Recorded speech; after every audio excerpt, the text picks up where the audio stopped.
Hello everybody, and welcome back to Spelljammer, Light of Xaryxis, here on Dork Tales. I hope you're all doing well today. I am your Dungeon Master, Kelly. I use he and him, and I am totally stoked to be here on this radical, tubular, and bodacious Sunday, because we're back in the 90s for some reason. I'm very happy to be back here for Spelljammer, because it's been about a month. But I am even more excited because we are doing Spelljammer every Sunday this month until it's done. We're gonna finish the fight, you know, just like Halo guy, Captain John Halo guy. I can just see the disappointment in Christa's face through the hippo. All right, so folks, if you're tuning in for the first time, this is Spelljammer episode 9, Discord and Diplomacy. So be sure to have your Discord turned on for all of the diplomacy. And you'll be hearing the call notification, the badoop, coming pretty soon. So let's introduce our characters, then I have a couple of announcements, and then it's time to hop into game. First, let's start off with Mulj, played by Amy. Wow, way to take half my introduction. But hi, I'm Amy, and I am playing Mulj Plava, the plasmoid barbarian of the depths. And I'm sorry, I'm just. You're just salty today, seriously. Mulj's pH is off. Yeah, probably. No, it's my HP. I only have 9 of them. Oh, that's fair. We need to call the Mulj boy to install a Mulj filter.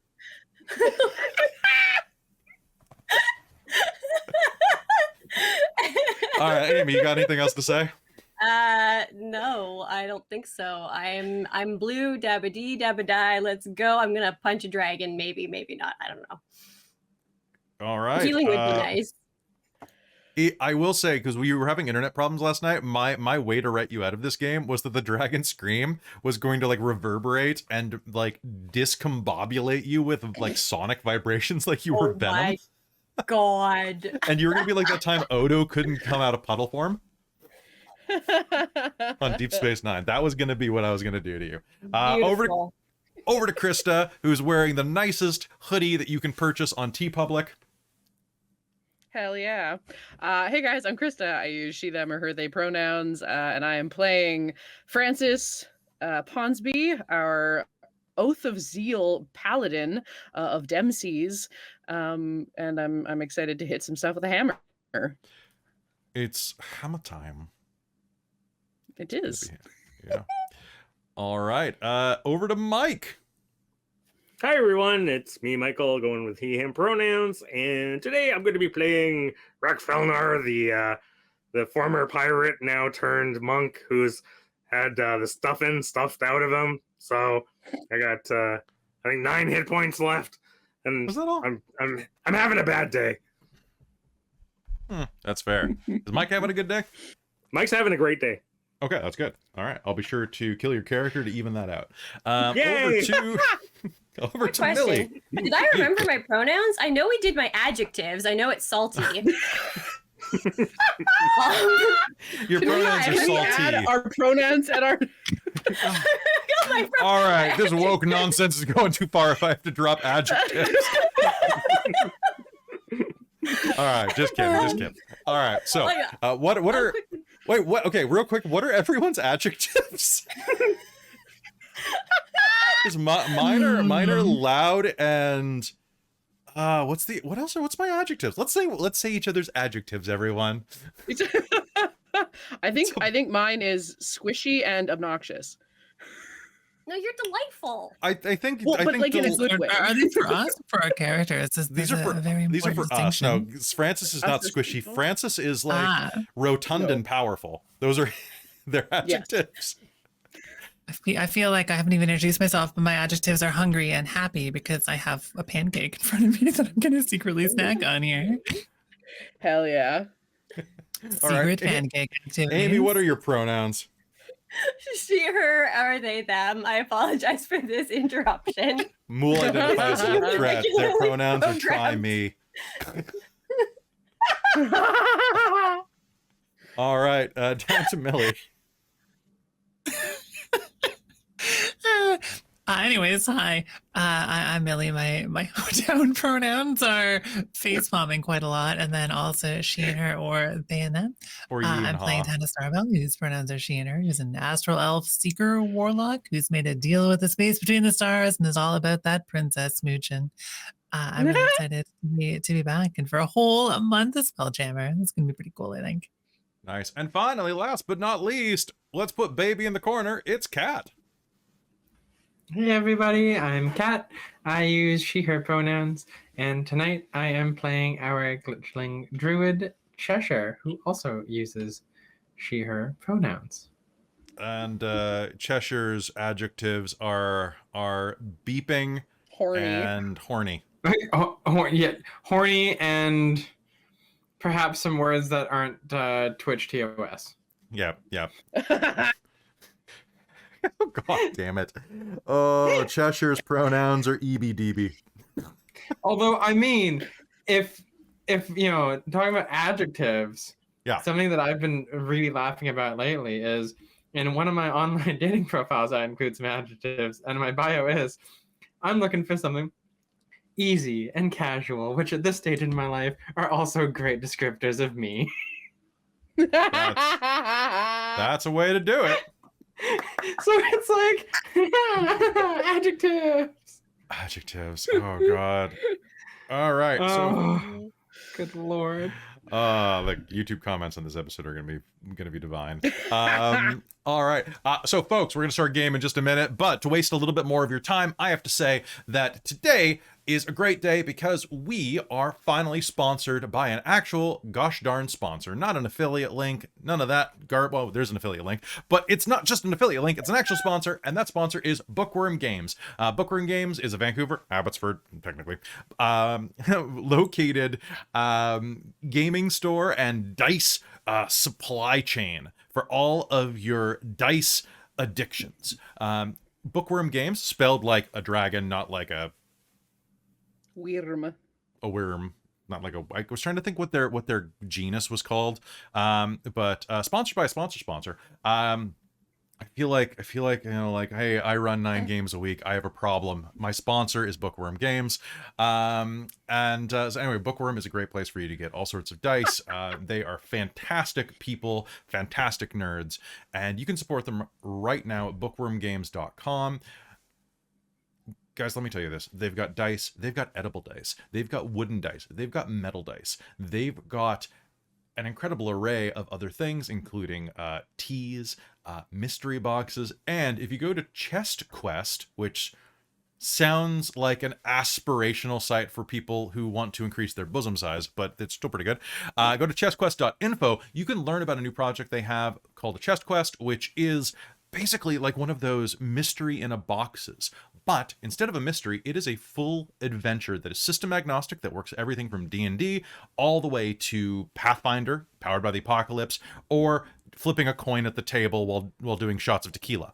It works for just about anything, and it comes with maps, handouts, sometimes coffee and tea. It comes with orchestrated music. It comes with everything you need to have between 1 and, if your group's really, really slow, like 8 or 9 sessions of a game for a really reasonable rate. And they've got a Kickstarter that's going to be starting sometime in the near future that's going to have a bundle of these things. It's honestly really high quality, really great. And if enough people go and purchase them using code DorkTales2023, there might be some collaboration on a future one that's Dorktales specific, which would be really cool. And you get to watch us play it on stream. Oh, that'd be so good. Right? So Dorktales2023, buy the dice, eat the dice, use the edible dice to intimidate your other dice. That is how you do things in this world. Dorktales 2023 at bookwyrm.com or bookwyrmgames.com. And did I mention that it's a Canadian site and that shipping above $100 is free? Or purchases above $100 have free shipping, I should say. Because that's a damn good deal. Especially because you can get metal dice for like $35 on their site. And they even have especially they ship all the way out here to space. Big fan.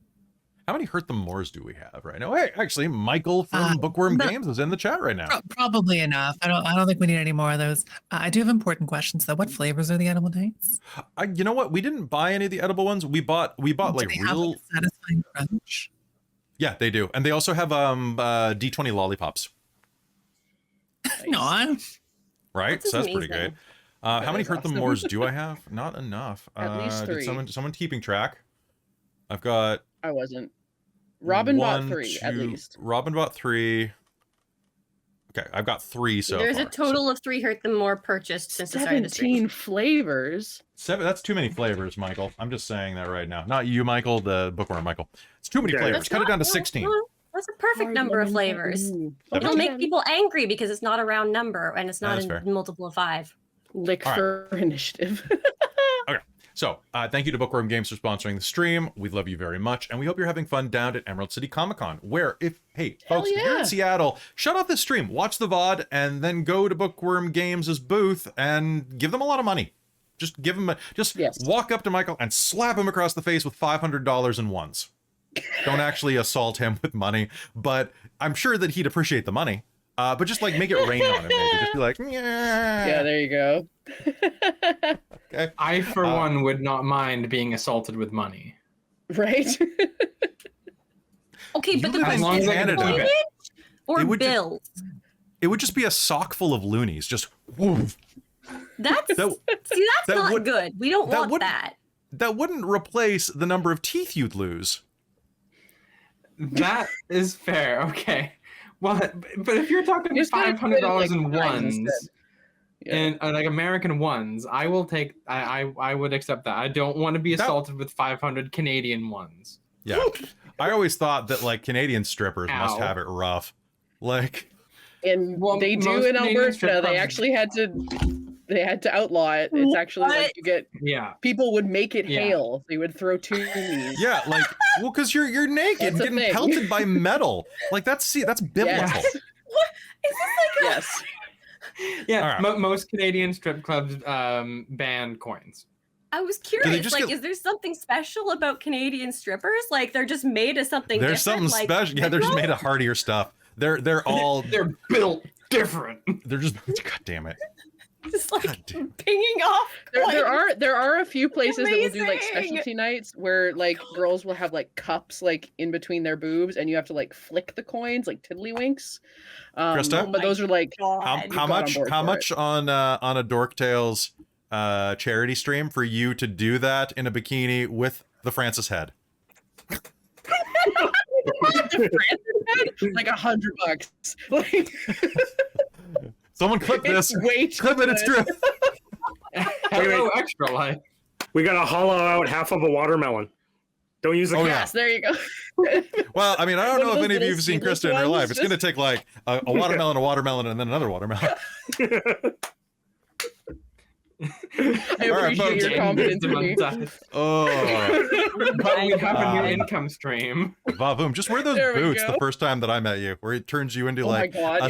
6'9" Amazon. I was like, whoa, hi. I think I Where my remember boobs that. are in everyone's face, yeah.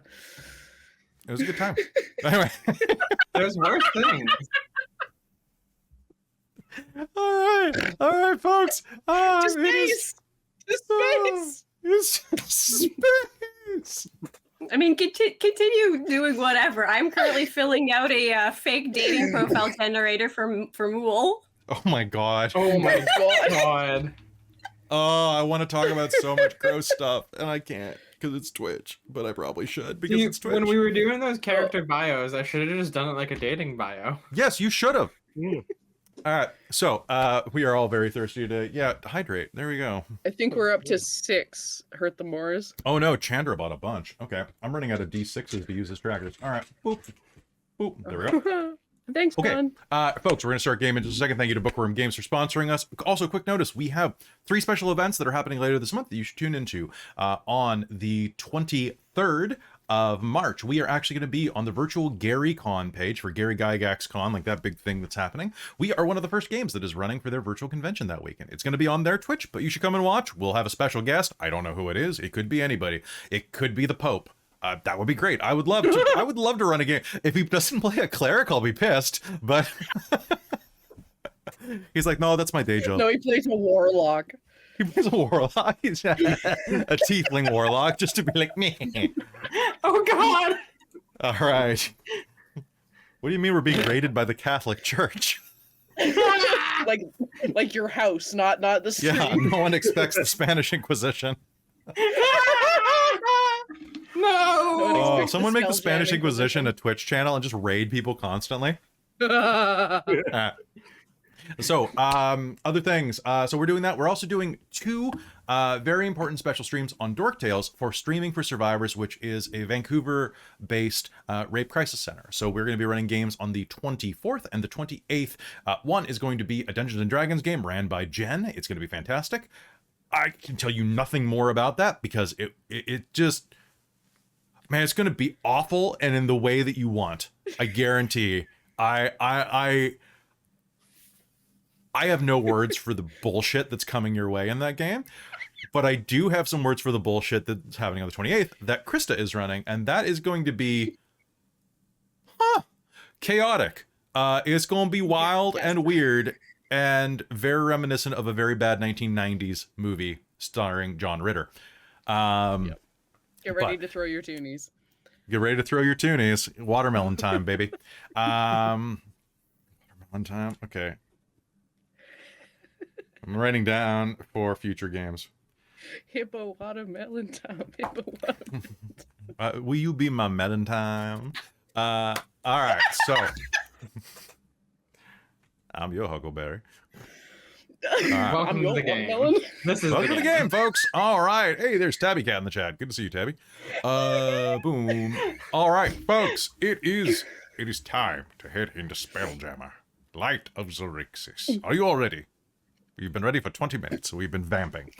You know how I said this game was going to be slightly shorter because this chapter is really short? We just padded it, so it's great. The last thing that I want to say, just really quickly to Spelljammer, because we're running all of these games back to back to back to back to back to get ready for a game that is dropping in mid-April, a brand new game on this time slot that is a homebrew game that you should all definitely watch. We normally do how to runs, and then I realized something, and it's the book is this big. That's worth we've already done 1 how to run. We only need 1 how to run because it's the entire thing is super easy to run.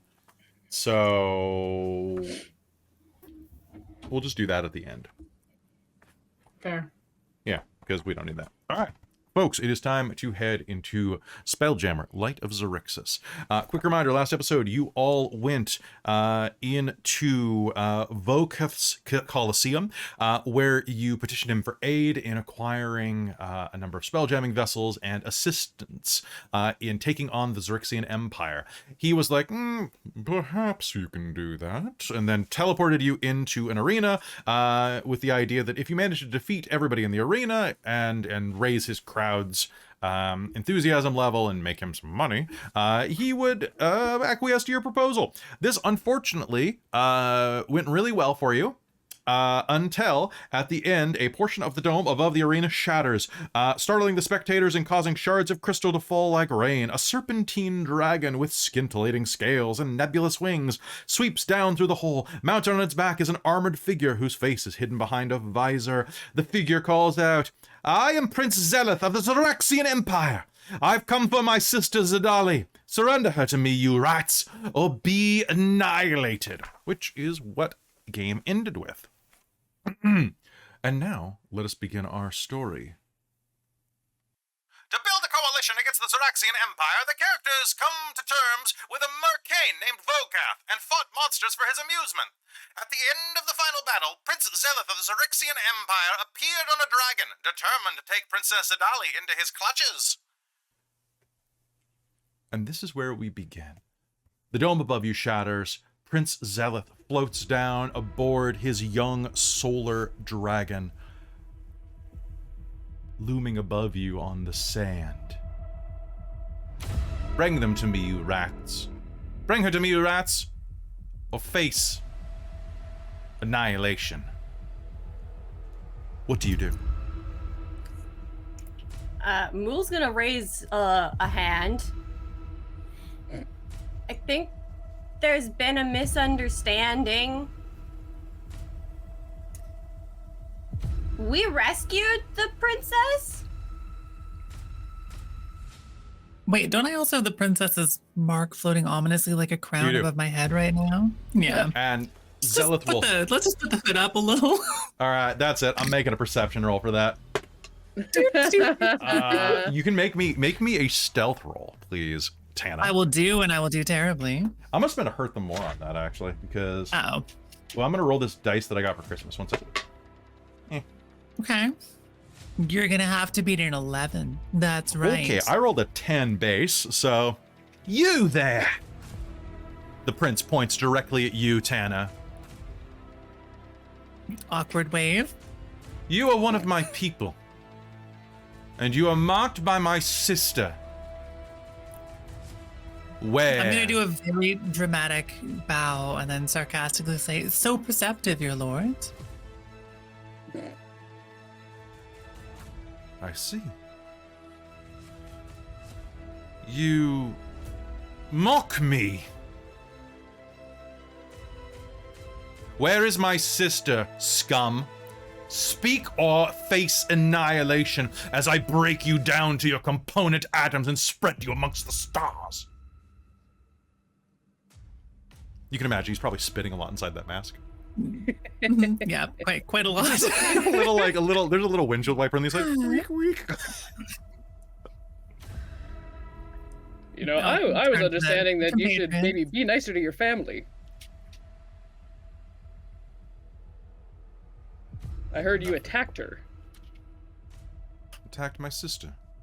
How is my relationship to the princess any of your concern, you common jiff cur? It's GIF.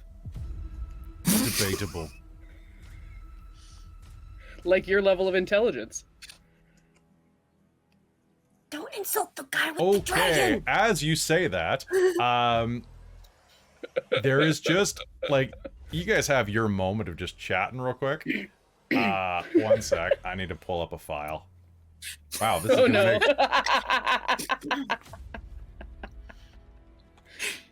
And then also, running. Kelly, I'm kind of curious what Cheshire was doing because I wasn't here last. I know. Didn't you just stay on? You just stayed on the ship. Mm-hmm. Yeah, Okay. I think you're just vibing. You're just Oh, vibing. okay. You should probably start getting a message from Tana pretty soon. Okay. So, now we cut back to the ship in that moment, and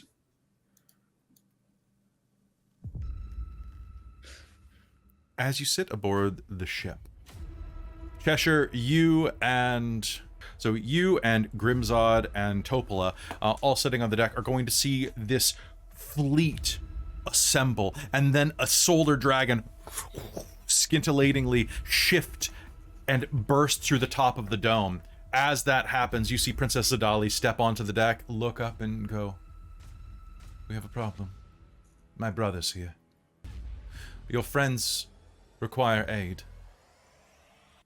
Okay, we should probably go then. Take my hand." She will.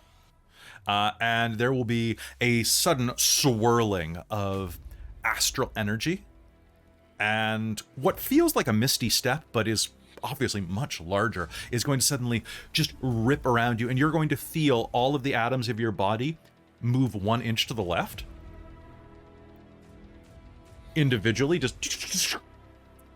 And suddenly, you are going to be standing on sand inside of a coliseum. People in the audience chanting down as you look at this solar dragon, no more than about, probably 50 feet away from you. Your friends are battered and bruised and beaten quite badly. And around Francis, you can see Spirit Guardians is still up. So you have these like big posing GIF everywhere. Just, No, they're Right? fish. oh, they're fish. That's right. Fish, GIF, they're all the same. Eh. All right. So that is going to come into that moment of silence. And I do not take kindly to being mocked. We don't take Is- kindly to orders. Dragon! Asshole. With a dragon! Oh, fuck this. Like dragon apple. Roll initiative. Mouse words with which Yeah, he's a dragon asshole. Whoops. Not Okay. somewhere I want to be. All right. It is time to fight. Roll initiative, everybody. Pop into the ping chat. Did you guys hear the prince say, "Oh, fuck this"? Yes. Okay, good. All right, good. Yeah, that was funny. Holy crap. Okay, I've got my initiative ready. It is time for some epic fight music.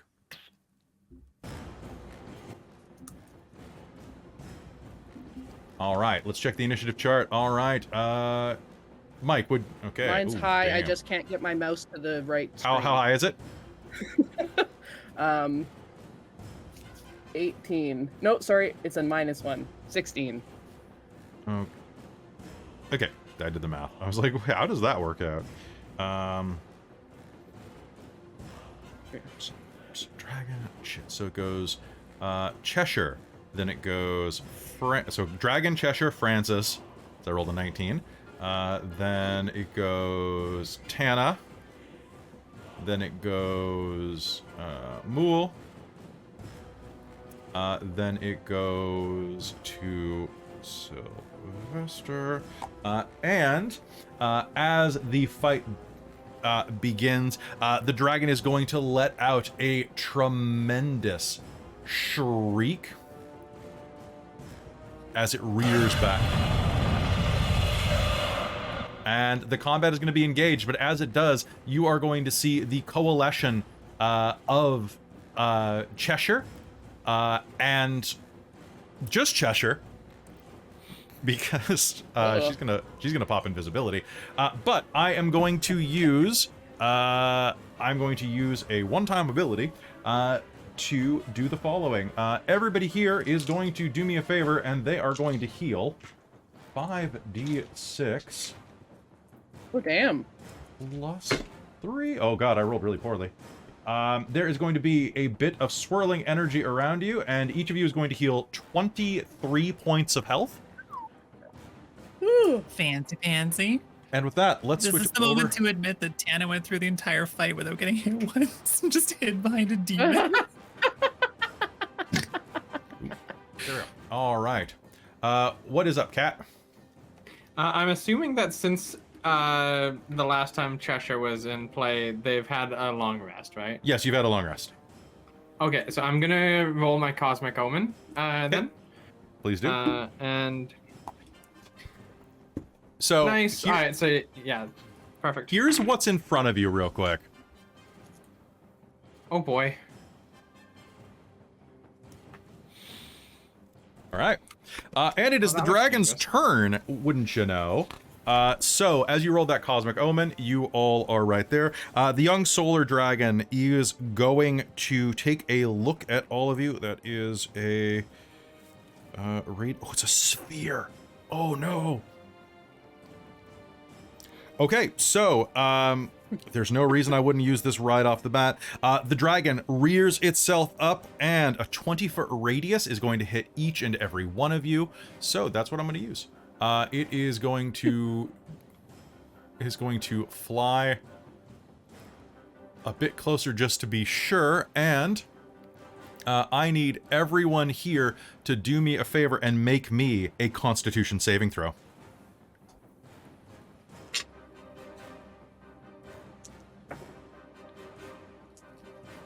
Do we post them in chat? Yeah, you should. Oh my god, that's a really bad roll. Okay, that is going to be 8, 16. Okay, all right. The dragon is going to rear its head back, and as it does, a reminder that none of you have determination. So, chat, if you want to buy them that, do it. As you rear back, pardon me. As the dragon moves forward, it's going to rear back, and a flashing mote of radiant energy fires out of the dragon's breath, out of the dragon's mouth, right into a point in the center of you, radiating out to touch each and every one of you. Everyone there is going to see this mote expand, turning into a photonic blast. Tana, you are going to have a point of determination bought for you by the chat. You can spend that right now if you want. Or you can save it. It's up to you. I don't care. I rolled a 20. I'm going to hold on to that because if I Okay, needed to roll above a 20 sounds- for this, then I deserve to get murdered. Sounds good. Tana, you are going to pass. Tana's going to pass. Cheshire's going to pass. Looking down at this. I just got determination. Can I use it? You can use it right now if you want to. So, feeling determined, you brace yourself. Mulj and Wrek are both going to fail this save and are going to take 23 points of radiant damage. Everyone else is going to take half of that, so 12 points of radiant damage. Okay, and on that note, I'm going to spend a Perth the more, and the dragon is going to breathe that breath down at you and is going to shriek and fly toward Francis, doing a flyby attack as it tries to bite them. Do my guardians affect him? Ooh, that's a good point. Hold on, let me see. Because despite, like, I don't get an attack of opportunity, but I think Spirit Guardians affects when you go They into their will space. actually, because the dragon is... let me just do a quick test. The dragon is not smart enough to realize they're not real. I made an int check, I Cool. rolled a 2. So the dragon is still a young solar dragon, so it's dumb. It's going to do a flyby, rushing by, and it is going to be able to bite you for sure, as I'm pretty sure a 21 hits you. But your it spirit does. guardians are going to wing him. Let me double check the damage. I think it's just 3d8. Okay. Oh, it makes a wisdom saving throw. How wise is this dragon? Okay, that is double damage, please. I botched. Okay, that is going to be... so 17 times 2 is 34. Yup. And I believe that is radiant damage, if that matters. It is radiant damage? Cool. Yes. All right. Your spirits are going to plunge, to plunge their blades, or their fish are going to surround this solar dragon, and it's going to just almost like swallow them. They're going to pass through it, and you're going to see the scales kind of glow in the light as it almost seems to be not charged by it, but seems to harmlessly reflect their energy. And it's going to come by and bite you, which is going to deal... Time to roll some damage. Okay, that is going to be 11... 16 points of piercing damage and 9 points of radiant damage as it comes by, biting you deeply in the shoulder, and then is going to do a full loop and come back. I passed. Sorry, go You ahead. passed? I was going to say I passed my concentration check on Perfect. the first one, but I got to roll for this one. Oh, it's oh, okay, go ahead. Constitution, that's not very good. Is it half the damage or It's 10, half the whatever's damage lowest? or 10, whichever is higher. Whatever higher. Oh, fuck, then I don't know if I got this one. Because that is 9 plus 16 is 25, halved is 13. 13. No, it's 12. If it's 12, I pass. Yeah, because you always round down on halving in 5e. Okay, cool. All then right, yes, so it's it is 12. going to come by. It is going to bite into you, dealing that damage as it rips part of your shoulder away, loops back over, and we are on Cheshire's turn. Cheshire, you're up. All right. Well, she got a new spell last time that she's gonna use. She's gonna cast Blight on the dragon. Ooh, blight, you say? So- All right, that's a con save, right? That is a con save. And can I actually use my reaction as well to use my Cosmic Omen on that? You would have to do it on its previous action, so I'll allow that for you. Okay. So just like in in order of operations, it has to happen to someone else's action. But since it just acted, you could have done it on its bite, basically. Okay. Okay. Sorry. My brain was a bit mushy. You've been really busy recently. It's fine. So go ahead and how does that work? So it just takes. This is gonna take a 6 off of your con roll. Okay. Because it's a d6. So what is the right? Does it take yeah. it off of the next effect? Whenever a creature you can see within 30 feet of you is about to make an attack roll, saving throw, or ability check, you can use your reaction to roll a d6 and subtract the number from the total. Oh, so you can use it on your own rolls. Okay, that's great. Because normally with a reaction, you have to wait until someone else is doing something or until some event. Oh yeah, no, this works. is one of the special circle of stars. That's things dumb. I love it. you can do. Okay, here we go. Yeah, it's great. Are you fucking kidding? Robin, the dice you got me for Christmas have rolled 2 botches this episode. Or for my birthday. Thank Sorry. you, Robin. They're beautiful, but they're like Arizona iced tea colored. Like they've got like flowers on them and stuff. They're really lovely, but They're trying to balance out her buying a whole bunch of Hurt the Moors. That's true. I'm gonna spend a Hurt the More to reroll accurate. that real quick. All right, that's a 19. All right. So sad. Okay, so I still take yeah, half you're damage. gonna Though. pass. Yeah. Okay, I'm just gonna roll. Okay. Give me damage. Yeah, because that's a so with Calculating minus right 6, now. that would have been a 23 save.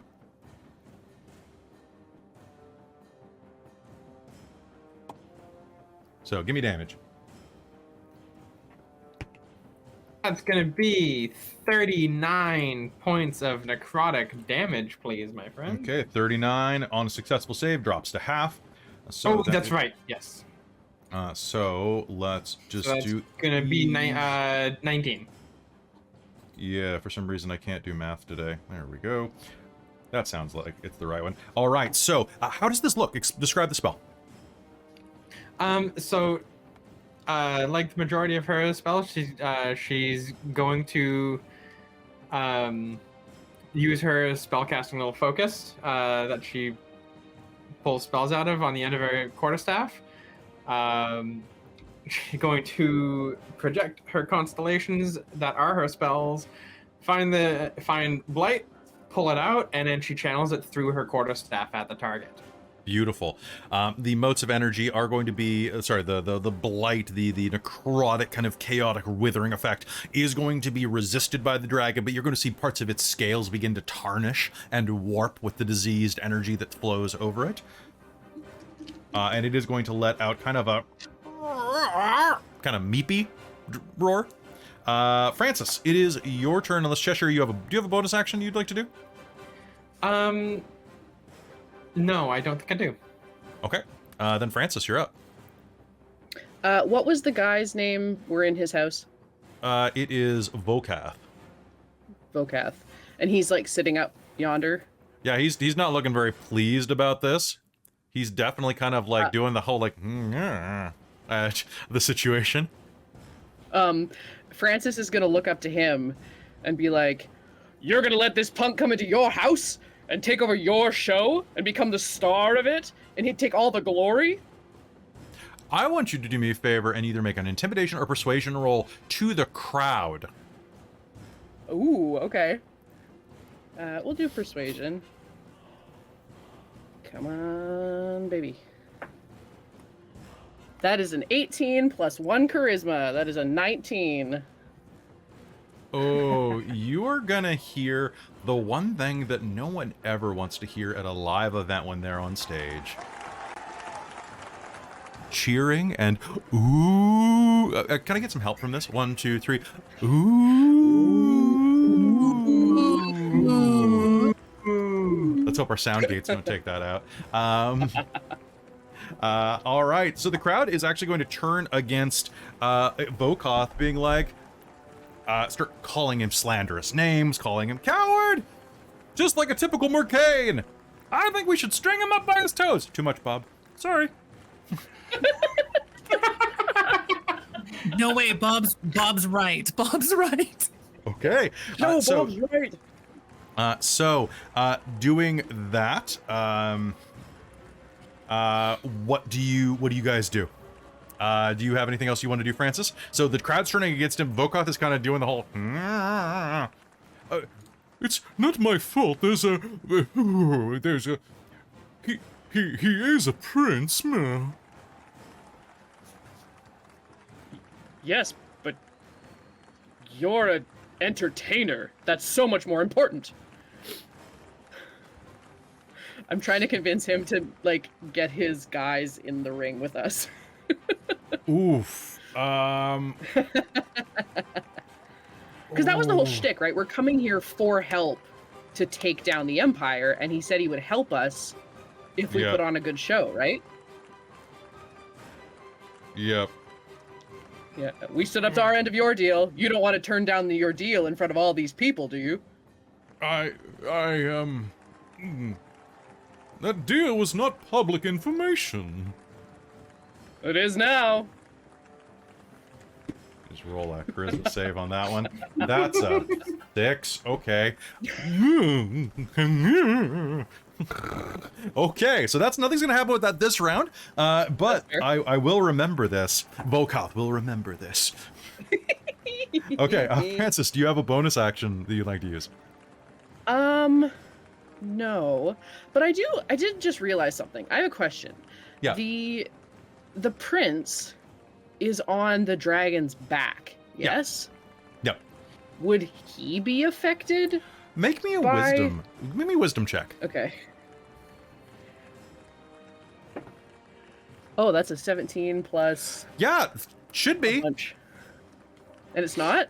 Wasn't. Should be. That's weird. You saw one of the fish like float directly. Wait a minute, it floated right through him. Oh. I mean, it kind of flowed through affected him. Yeah, it affected the dragon. Like, it floated through the dragon, but like kind of not. Yeah. It's the difference of like watching something float through jello versus something float through steam. Okay. I'm gonna look at my party and say, does anyone have Dispel Magic? I don't think he's real. All right. Tana, it And is then your that'll be turn my now. turn. Yeah, that's a pretty good turn, actually. Actually, Yeah. for the audience, I'm going to say that the audience is going to cheer. Everyone here is going to be granted 1 bardic inspiration of a 1d4 that they can use. Hot 'Cause damn! the audience is going to chant against Vokoth. Yo, kick their ass! Hey, show that solid dragon who's boss, yo! Babadoo! So him potentially not being real sort of changes things. You said the dragon swooped down for a melee attack against Francis. It How did a far away is flyby. that dragon from Tana right now? How far is the dragon from Tana? Is that what you're asking? Yeah. 45 feet away from you. 45 feet away from me. So if I were to walk 15 feet, Oh no. turn to Francis and say, well, one way to find out, is there vertical distance too I have to worry about? I'm not sure if I Yeah, can actually we'll say pull this that off. we'll say it's 45 feet, but then it's hovering about 20 feet off the ground. But we'll say that like the triangle I may not be works. able to manage this. No, the triangle works. Basically, my hope is to get within 30 feet distance so I can Starlight step up there and then cast a spell. You may do so. All right, that sounds good. So one way to find out, let's teleport up there and then Thunderstep back down. Are you shitting me? Yes! Okay. What do I need to roll for Thunderstep? It my is. save? I think it's a Constitution saving throw. Okay, here comes the so dragon. she poof back. She definitely has to say something quite nefarious though. Okay, go ahead. So she has the opportunity to stage whisper. If you think you're gonna get your hands on your sister, well, I should tell you where mine have been, and then poof back. Okay. So you were going to do that. Thunder is going to rip through there. The dragon is going to get a 17 on its save. Okay, I think that might actually pass. I'll let you get use. I'll let you use the bardic save inspiration 15? against it if you want. Sure. Although I mean it's just half damage, so I can still roll Okay. damage. Sounds good. Do that. New 10. So it would take 14. 14. Okay. All right. So the dragon takes 14, and your thunderstep is going. You are going to like go thunderstepping directly through both the. Yeah, you're gonna basically hit the poof right dragon back down to where I came from. and go right through the prince. Huh. Not even here in person. Like I would deign to sully my presence with yours. What a little bitch! Mm. Hey, yo, the guy's a bitch! You hear from the audience? I'm saying that in a non-sexist way. I'm a feminist, yo! Oh my god. I was raised by a strong single mother! You're right, I'm sorry about that verbiage. I should have called him a little wimp and a coward. No, wimp Thanks brings for its own keeping me honest. connotations about masculinity and strength. I say just go with bitch and understand the cultural connotations that are baggage to it. I'm really proud of you for taking that gender studies course, Frank. My name's Bruno Bambino. Oh, sorry, it's your brother that's Frank. Yeah, my brother's name. Actually, just real quick, she's going by Francis now. It's been this whole thing that we're really supportive of. We're happy she's finding her truth. You know, it's. Francis is a great name. I thought you'd like that. I saw your bio up there. Yo, I should let you get back to work. I'm sorry.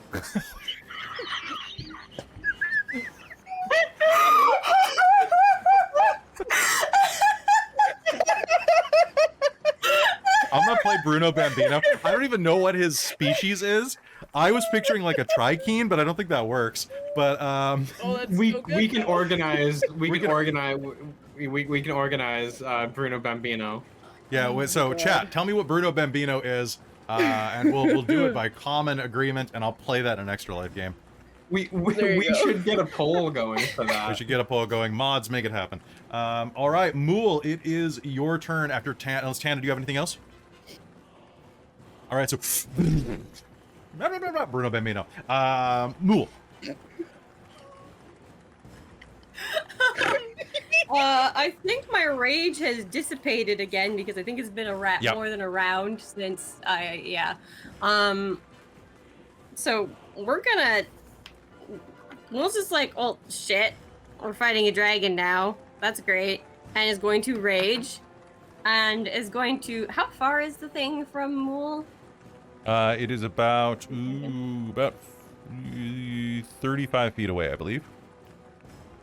Do you think they can jump up and like glom onto one of its claws or something? You can try. You can make me an They're gonna athletics try. check. They're gonna try and jump Unless you do your teleport. Yeah, that gets 30 feet, I believe, but and it gives me one attack as part of it. So we're gonna do get close enough to do a good 30-foot jump and going to explode in a burst of slime, and we'll reassemble right on I think actually in that case they're gonna go for its face. Try and hit it on the snoot, boop it on the snoot, if possible. Okay, go ahead. Sorry, I was finishing up the poll. Yeah. Which I think my poll's hilarious. And last game we went through all of my tattoo, like Eldritch Claw, so that sucks. So we're down to Okay. regular old Smash with, haha. Oh, that's not so good. Just That for is anybody in YouTube land that's curious, the poll options, because I only have 5 options, are Melmacian, like elf, human, elf, dwarf, ASMR, tiefling, etc., construct, or Italian. The Italian race is a proud race. I live with one, it's true. Oh god. That's a 15 to hit, I believe. Okay, a 15 to hit. You have Bardic Inspiration. Oh yeah, we're gonna do that. Roll a d4. 17 to hit. God, Melmacian and Italian are neck and neck. They're both very hairy. Very hirsute. So does a 17 hit? A 17 hits. Roll me damage, please. It's not great. So that's 10 bludgeoning, I believe. 10 bludgeoning. All right. So, you have done what most barbarians dream of. You have punched a dragon. Yeah, you did. All Just right, like so jump and bam. So rushing forward, you do a tremendous oozy jump, looking like a Splatoon character, squish, squish, and you and punch the dragon across the face. The dragon is going to be a little surprised at you from punching it, and is going to kind of rear back. And I'm gonna spend a hurt them more to bite you. You know, I'm gonna spend a hurt them more to tail slap you. Ooh, does a... It's not doing the thing where it sticks its tongue out to try and like lick its nose. It just got like booped. It will try to lick its nose, but then it'll tail slap you at the same time. Okay, excellent. With a 21. That is a hit. Okay. All right, so, boop, that is going to be 10 points of bludgeoning damage, turns to 5. Beautiful. I have 4 hit points. Oh, God. You're still up, though. That is great. All right, down to Wrek. Wrek is going to flop onto the sand and start snow angeling into it while he covers himself with the sand using his nimble escape hide ability, because he's going to treat himself like a damaged cat turd that's been dropped to 0 hit points twice already and is now teetering for a 3rd time, so he doesn't want to take any more damage. So he's going to hide under the sand. I want you to make me a stealth roll, please. Also... Natural 20. Are you shitting me? No. Okay, so I'm gonna tag you. I'm gonna say that you hide so well, you're immune to future breath weapons. And I've got +7 on my stealth, and I'm proficient. Oh in my it, so. god! Also, the mod poll has ended, and Bruno Bambino is just an Italian guy. Played by Chris Pratt. All Italians are voiced by Chris Pratt. This is the rule. Hey, Paisan, it's me, Mario. Wahoo! Ultimately, Brad Pitt would be a good one to voice in Italian. Buongiorno. Yeah, only if we're keeping it like nice. I will play. I will play a greaser. I'll wear a leather jacket. I'll put a cigarette packet in my sleeve or something. I'll basically play John Travolta as a D&D fighter who has a gender studies master's. Beautiful. Oh my god. Yep. Oh, he's a wizard of gender I love studies. it. Oh my I god. love There you it. go. Or an artificer because he works on a car. He's a mechanic. Oh, there you go. Yeah, Yeah. there's a lot of ways to do this. That makes sense. Okay, so that is Wrek. You're going to be completely hidden. Good job. Then the prince is not going to do anything because he's just going to feel my dragon's wrath. And let's see if the breath recharges. The breath does not recharge. I'm just going to hurt them more to see if it recharges. The breath doesn't recharge. God damn it. I have so many hurt them more. I gotta. All right, so no breath recharge. So instead, it is going to attack Mulj again with a tail whip. Mulj, that is going to be a 22 to hit you. That hits. Okay. Here it is. If I roll a 1, you're still up. You are not probably still up. That's going to be 9 points of bludgeoning damage, which turns into 4. That is perfect 0. All right, so Mulj, the dragon is going to tail slap you, knocking you... Nope, that's the dead symbol. One sec. Boop. There we go. Knocking you unconscious and dropping you to the ground. It is then going to use its... I should move Princess Adali out of here because she's not visible. It is going to use its flight powers to move around and attack Cheshire.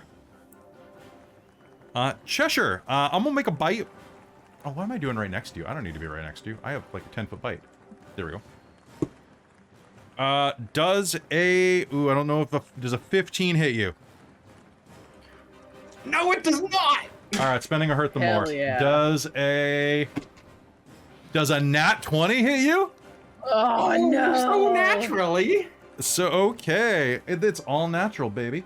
Thank you, Robin. That hurt them more, and your birthday dice came through. Holy shit. Oh, no. Okay. It's going to come behind you. It's going to snap at you. You're going to nimbly dodge out of the way, realizing only too late that it was a feint attack, and it is going to switch around and is going to bury its fangs into you for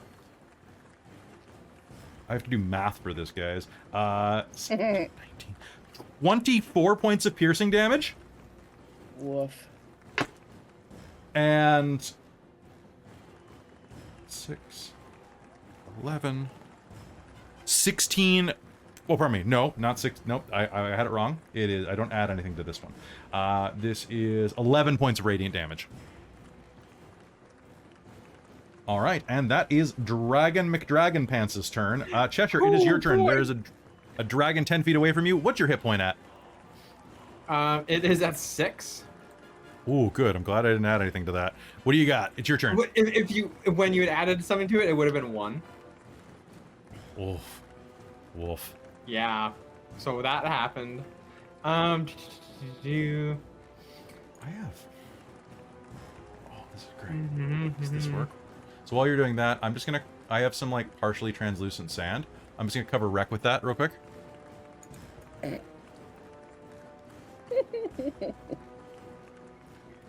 many layers of this can I add? Oh my gosh. I think a couple. Most of my spells are AoE. There we go. There's Wrek under the sand. AoE. I mean, to self-destruct mode activate? Oh god. Yeah, what I was gonna do is AoE, but I think another thing that might be handy.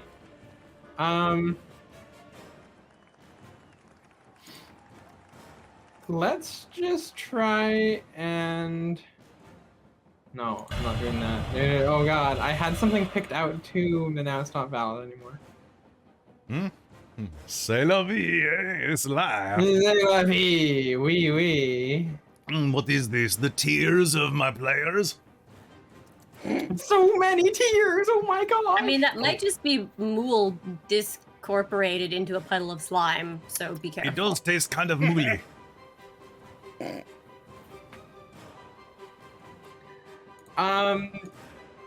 You know, I'm going to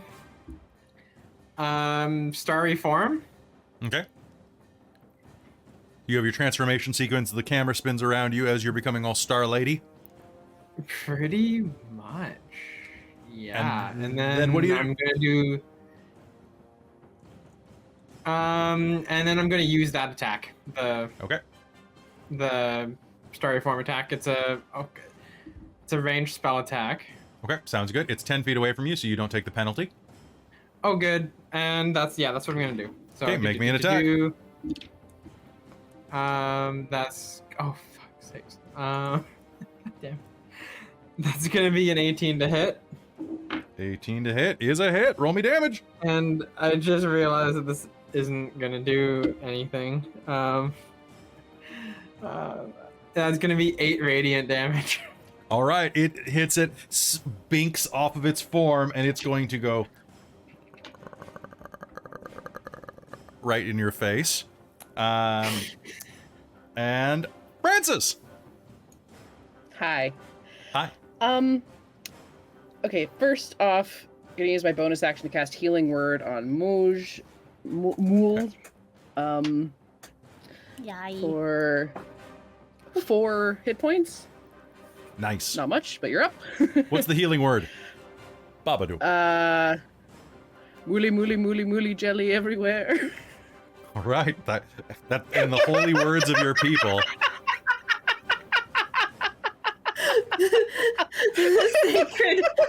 The sacred incantation has been spoken. Mulj just like, I was like, Really. I just pictured that gif or that meme of Shaq. The I sleep real shit with Mulj. All right. That's correct. right. Now I have a question. I have an answer. I would like to 22. try to. Well, I think that might actually be close. How high up is he, the dragon? Right now, 10 feet. Okay. If I run and try to jump, and throw out my immovable rod as a pivot point, can I get advantage on athletics to jump up? If you use your moving rod, or your immovable rod, your moving rod is just a normal rod. If you use your immovable rod as a one-time stare, I will not make you roll for the athletics. Beautiful. Thank you. Yeah, he's gonna. If you he's actually botch your gonna roll, drop- you're going to land back first on it though, or ass first, and it's gonna be very painful. Sounds good. Okay. So yeah, so he's gonna actually drop his hammer and pull 2 things out of his pocket. They're gonna run, they're gonna leap, click the movable rod, swing around it up onto the dragon, Thank you for choosing Rod. grab its face, Yeah. and with the frag grenade that they were gifted, Oh no! shove it down the mouth of the dragon. I forgot I gave you that. Oh shit! Oh no! I really appreciate the setup here where you didn't specify what it was, but I knew immediately, and I was just like, well, let's see. Oh no! Oh no!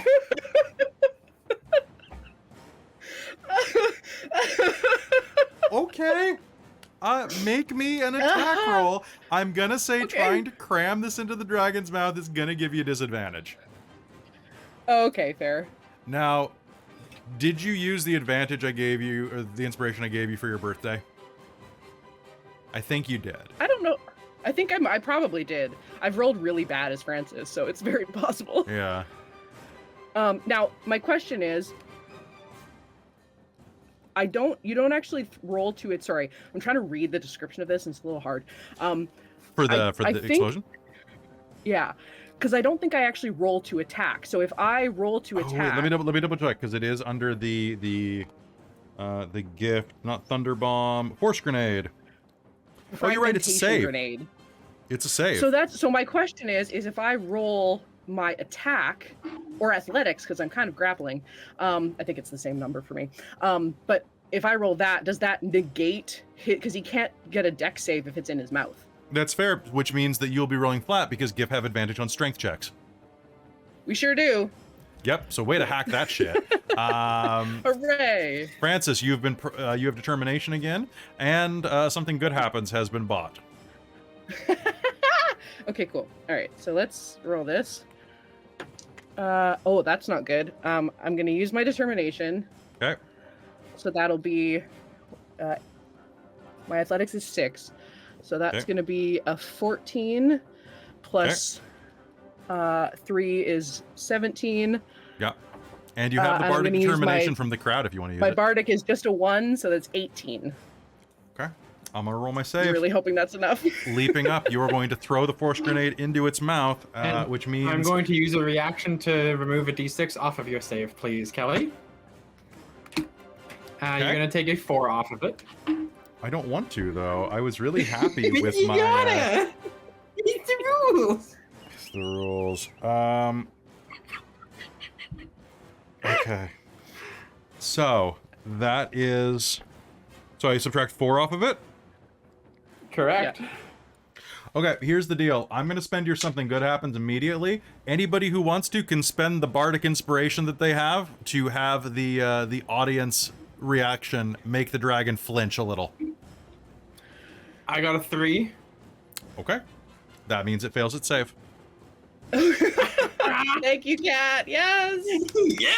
Okay, so I wanna see Christa, this happen. please do me a favor and roll 10d6 force damage. 10d6? Hot damn. It swallowed the damn glad I pulled grenade. out I'm my- going to say that it's going to take double damage. Amazing. 1, 2. When 3, I 4, swallow a 5. grenade, I take double damage. So this is just me.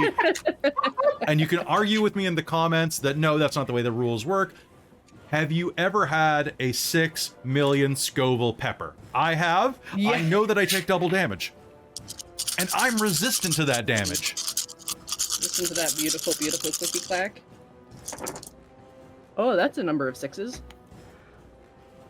Okay.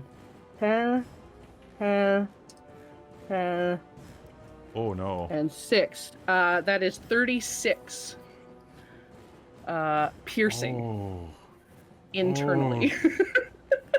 Oh, I don't Ow. like it. I don't like it. 36? Yeah.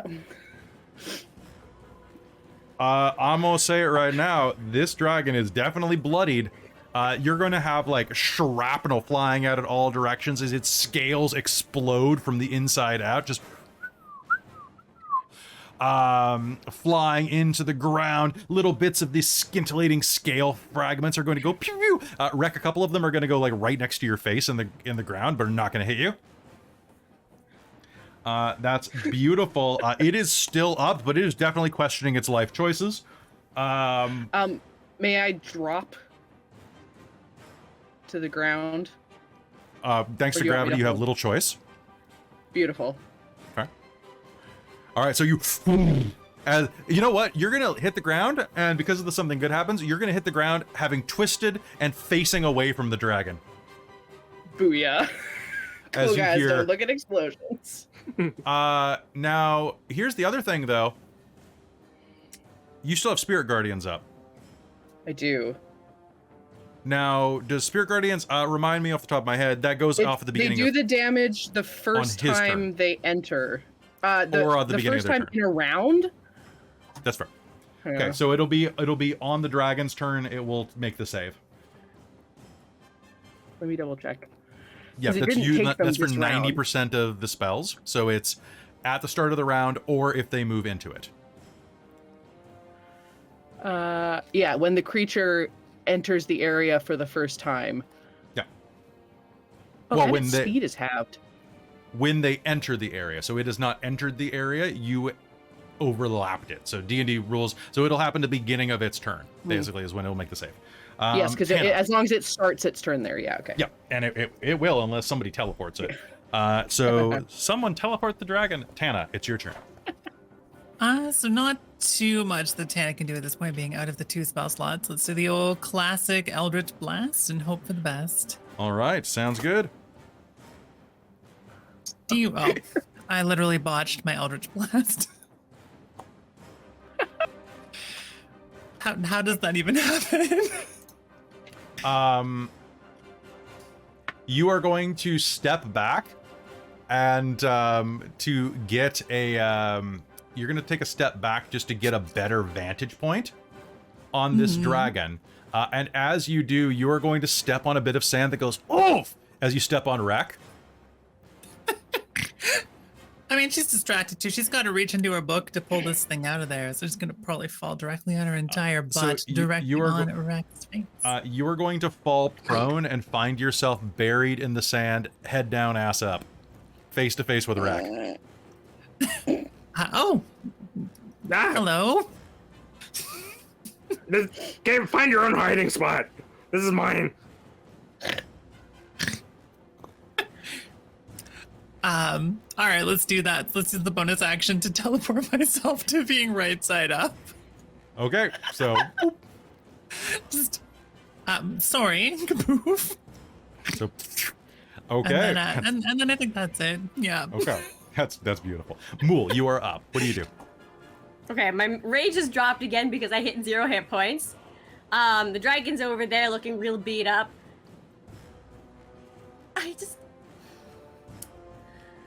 And like, I think they're not quite fully back up to being fully like humanoid looking. They're kind of just like a collapsing blob that's kind of like pulling itself back up together. Yeah, me this morning. And it's gonna yell, "We could have been friends! All right. We're cooler!" And is gonna try and... I think they're gonna rage again. My last Okay. rage. All right, go ahead. And is gonna try and we're gonna punch it in the face again. I'm gonna do the exact same thing. Rinse and repeat. Rinse and repeat. Oh no! That's an 11 to hit. Okay. I That do is not think that hits. that is not it. That is not a hit. And they probably will just try and like go and like bamf up to try and swing and then just drops back down to the ground. Okay. If you rolled a 1, you would have landed on the movable rod. Yum. Split into 2 smaller mules who start fighting each other for some reason. Only one can survive. Impotent rage of... But you know what? I'll say that like you stay in rage from that because you're just so mad at yourself. Well, I tried to attack, so it still counts. Yeah. Okay. So, Mulj, that is your turn. Wrek, what are you doing? You still hiding? Oh yes. Okay. All right. Top of the... Trying to fix all the sand that got Oh, yeah. That nat kicked 20. out of the way. No problem at all. The dragon does not recharge. And at the beginning of the round, the dragon is quite hurt and needs to make a wisdom save for Francis. It fails. Francis, do me damage. Oh, it's radiant damage. All right. It is. Oh, so it doesn't do anything, right? It doesn't do anything. So its speed is halved. At that point, the dragon is looking quite wounded. And as it is... Oh, you know, it's going to make a morale check because the audience is booing it. Okay. It still has some morale, but it's kind of looking around kind of nervous. It is a young solar dragon, so it still has its whole life ahead of it. But as that happened... I'm sorry? I was gonna say, can I use my reaction to take my D6 off of the morale check? Sure. You only get a number of these per day, so why not? It's gonna be a 5. Okay, it's going to look very... You're going to see its big dragon eyebrows kind of go... "Ooh," as it looks kind of... It's not enjoying this, and it's not being ridden by anybody who's real, so it's a little upset about this. It's not having a great day. And That was my last one, by the way. That was your last one. That's great. And suddenly, as the dragon looks kind of confused, Princess Zadali is going to materialize next to you and say, "Brother, stop this. I will go with you. Tell me why you have come." And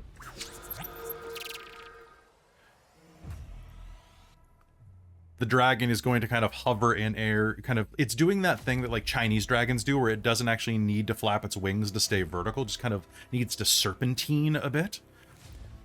And the illusory zealot looks down and says, "Our father is dead. And when I become emperor, I wish to have my sister beside me at my coronation."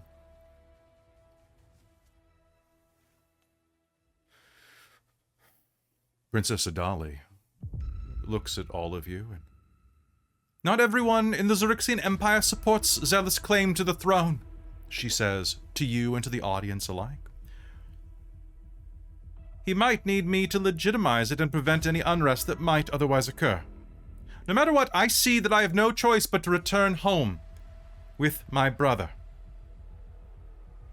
As this is happening, Tana, you're pulling yourself up. Can you make me a perception roll, Tana? And Absolutely. Wrek, can you make me a perception roll as well from your stealth location? I am like the worst at perceiving things too. What'd you get? I have a 19. Oh, beautiful. Literally with a +1.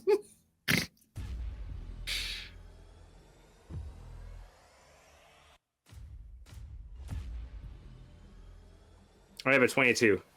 A 22. Wrek, both you and Tana are going to hear the sound of soft footsteps in the sand, walking a large circle around you. Kind of coming from where the dragon and kind of like the southeast corner of the arena where Cheshire appeared. You're going to hear a soft crunch, crunch, crunch, crunch in the sand. And then Tana, as you are picking yourself up, you are going to hear something fall onto the sand just barely. It's in the the pause between breaths of the speakers. And as it falls to the ground, you're going to hear a voice. Wrek, you're going to hear this perfectly. As you hear Princess Sadali speak into your ear. "You'll need my ring to save your world. I've dropped it in the sand. Keep it safe. I'll be waiting for you in Xaryxis space." And then both of you are going to hear the sound of footsteps heading diagonally down to where Princess Zadali is addressing her brother. "I will go home with you, brother. But stop this senseless violence. Besides, Pogo is a good dragon and does not deserve this." She holds her arms out wide and just kind of stands still for a moment. And as she does, she stands like stock still for a moment in a very kind of exaggerated pose. And almost like she lags out for a millisecond, for those of you who are perceptive at all. But you will see that as she lags out, those of you who are listening to the sound of those footprints are going to hear them stop. And then she will continue moving. So please take me with you and end this strife and calamity. I fucking love Mislead. It's my favorite spell.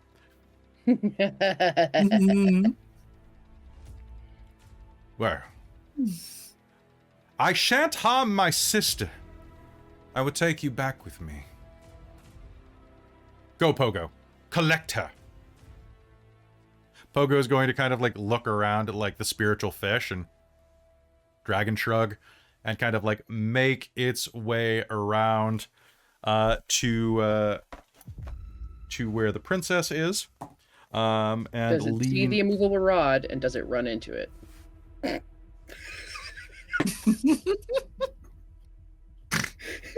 It has a 23 to perceive it. Yes, it does. So it starts to go that way and goes, oh, and kind of like makes like a little like, oh, excuse me, kind of around the movable rod.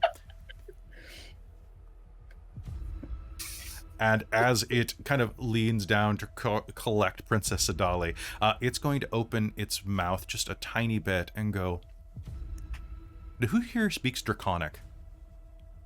It's me. Okay. The rest of you are going to hear from its mouth. Tana, you're going to hear, that bomb hurt my insides.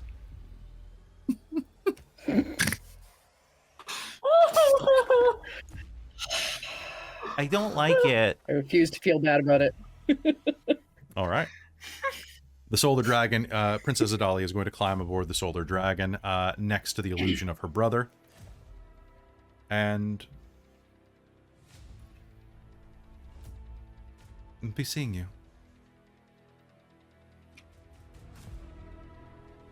And with that, the Solar Dragon is going to fly through the hole at the top of the arena, leaving you all together in silence, beaten, battered, and ultimately victorious here at the base of the arena. Ooh. You'll hear what just happened? Sound. You'll hear feedback go over the PA system here from the Magic Mouths. And, well, I suppose you were victorious. A deal's a deal. Please, my friends, my assembled associates, you suck! Please, victors of the arena, meet me in my private sanctum. The arena doors to the east will go.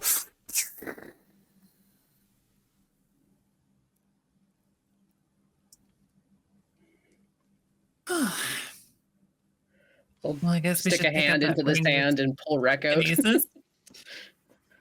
Thank you. Okay. Dust him off. Scoopable Wrek. Yeah. All right. And with that, as you take a moment to catch your breath, I think that's a great time for us to take a quick break. Folks, don't go anywhere. We'll be right back. Can't believe you guys survived that and managed the bomb trick. I'm so proud of you. We'll be back. That was pretty rad. Krista sticking her hand in again. Yep, you got it, Kel. Amazing. Let's get some water and we'll be back.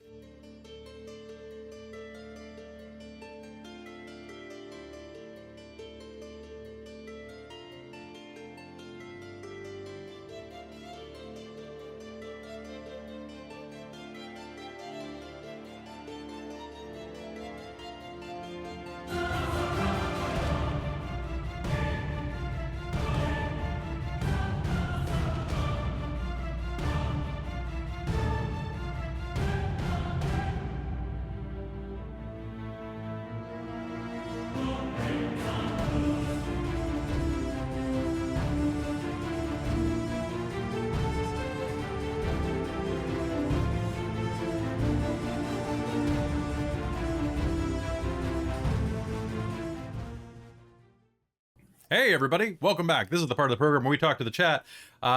During the break, I did some game development and created, because Bruno Bambino is, I put in the chat that he was an Italian as a joke and people voted for it. So I've created the Italian race while we were on break. No. Would you like to hear Italian? This is not meant to... Do we? This is TV Hey, come on. Italian. This is entirely parody. You know, I'm going to put an O. They're Italiano. Oh my god. Okay. If we're using pre-Tasha's rules, their constitution score increases by 2 and their charisma increases by 1. Age. Italians mature in age about the same rate as humans. Alignment. Italians are hard to pin down. Some adhere to good while others seek evil pursuits. Regardless, all have a strong sense of family and lean toward law or neutrality. Oh my god. Size. Italians stand between 5.5 and 6 feet tall. Speed.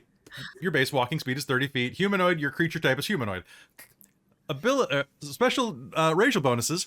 Come on! You have advantage on charisma persuasion checks made to convince someone to do something against their interests. Ma's cooking. As an action, you can regain 1d12 plus constitution mod in hit points by consuming some of your Ma's home cooking. This may be granted to another creature at your discretion and may be used once per long rest. Oh my god. Hey, yo! Your voice reaches twice as far as normal. When used to call it to someone at range, they automatically succeed their wisdom perception check to know that you are addressing them. Mechanic. You have proficiency with land vehicles and tinkerer's tools. Fair. And languages, you speak, read, and write Common and Italian. Oh my god. Oh, no, there's I'm walking here. I gotta write that in now, too. Oh my god. What is I'm walking? You know what? I'm Is that just, it's like here. when moving through crowds, it's like, it's not considered Yeah. difficult terrain? Yeah. Ignore the first 10 feet of difficult terrain. Yeah, there you go. Crowds. You ignore crowds. You know what? You can pass through another creature's space, Mm-hmm. regardless of their size. Now, Hey, I'm walking actually, in. funny. So if we do actually tie that to the original use of I'm walking here, it actually stops someone's movement. So I would say that Oh. if you, I would say that it would be if you successfully do a attack of opportunity on a creature that's coming through your space, you stop it and it cannot. I think Al Pacino has the sentinel feat, I think is what you're actually saying there. Oh my god. Because that's what that does. I know what I'm playing in the next game. I just completely cut out for me, and I have no idea what you said. Oh, I said that. I think you're just saying that Al Pacino has the sentinel feat. Because that's Correct. what that does. Yes. Okay. I'm Yes. walking here. Yes. It's basically the Sentinel. Yeah. Christopher, I'm walking Yeah. here. I'm walking here. I know what I'm playing next. Yeah, we're all Italians. Oh, no. So this has been a fun game so far. You guys having a good time? Yeah. Yeah, So it's awful. I've been having the worst time. Oh, such a bad time. My sides hurt because I'm laughing too much. Grrr. I know my face hurts from smiling. Mine too. Right, like right here is in pain. It still hurts. I hate it's not smiling. great. It's horrible. It hurts. Smiling's terrible. It's painful. All right. So here's the deal. Soul Omen, our wonderful world-building producer, has a plot arc that I'm slotting into Shards of Nerns next season, or this season, I guess. Ooh.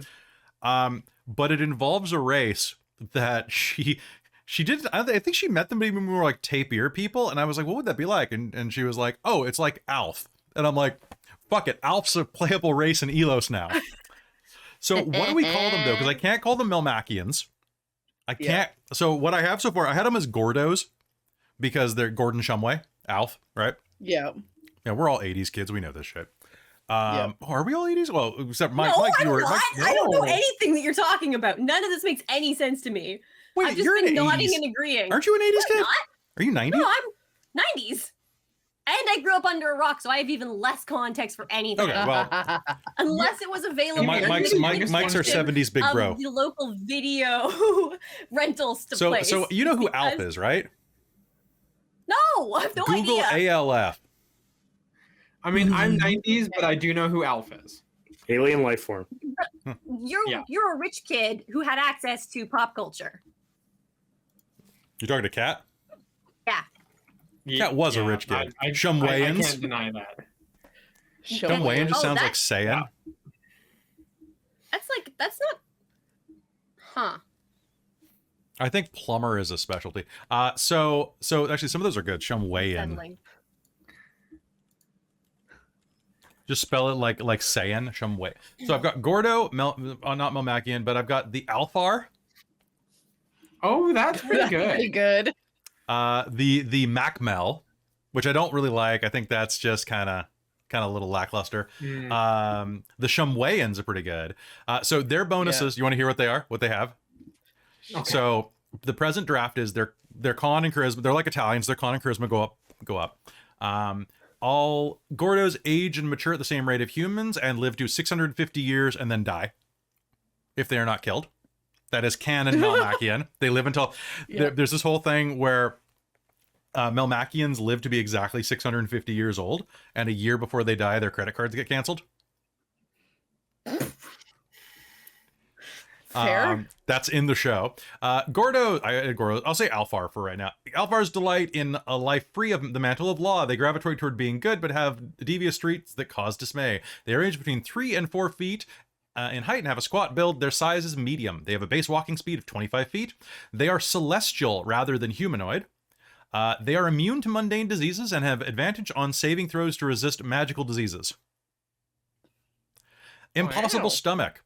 If you can fit it in your mouth, you can hold it in your stomach. As an action, you can swallow any non-living object of small size or smaller. You can store a number of items equal to your proficiency bonus. As an action, you can retrieve one such stored item. That means they can swallow shields. Just That's so dumb. It's so dumb, it's so good. Keen hearing, you have advantage on perception checks involving sound. Party animal, you have proficiency in performance and proficiency with one musical instrument of your choice. For some reason, this is likely a saxophone. And then traveler, you have proficiency with all vehicle types.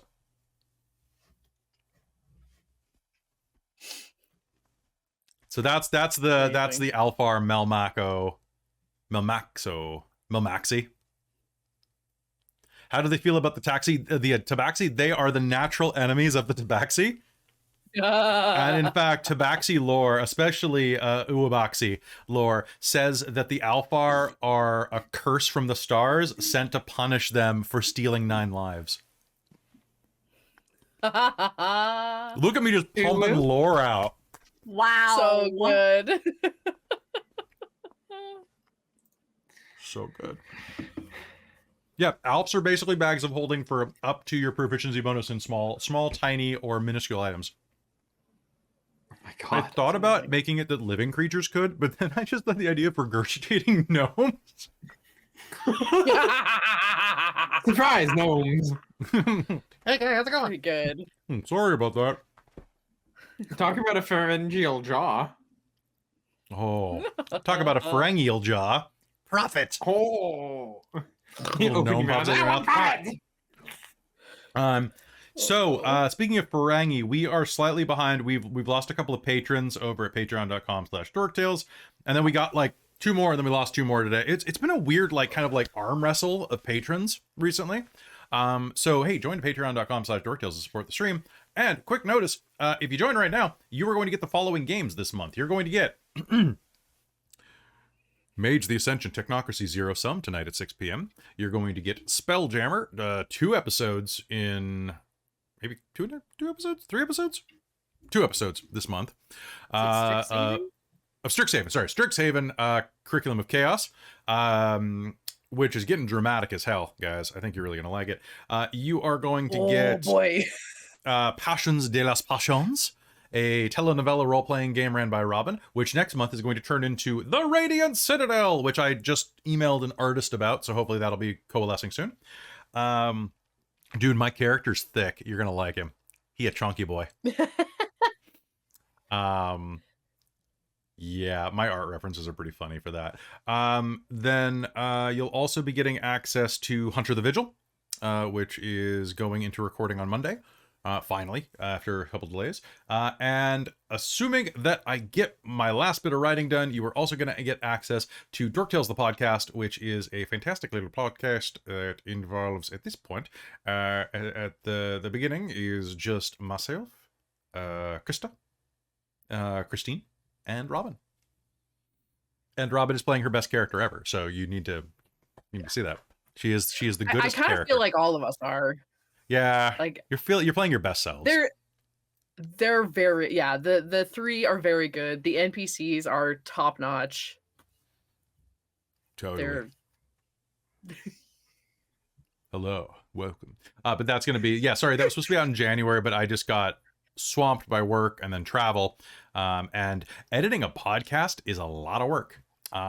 It's even more than editing video, because with video, I've got like the audio track and the video track. I don't have the audio tracks, and then the soundtrack, and then the sound effect track, and then the laugh track whenever Christa fails a roll.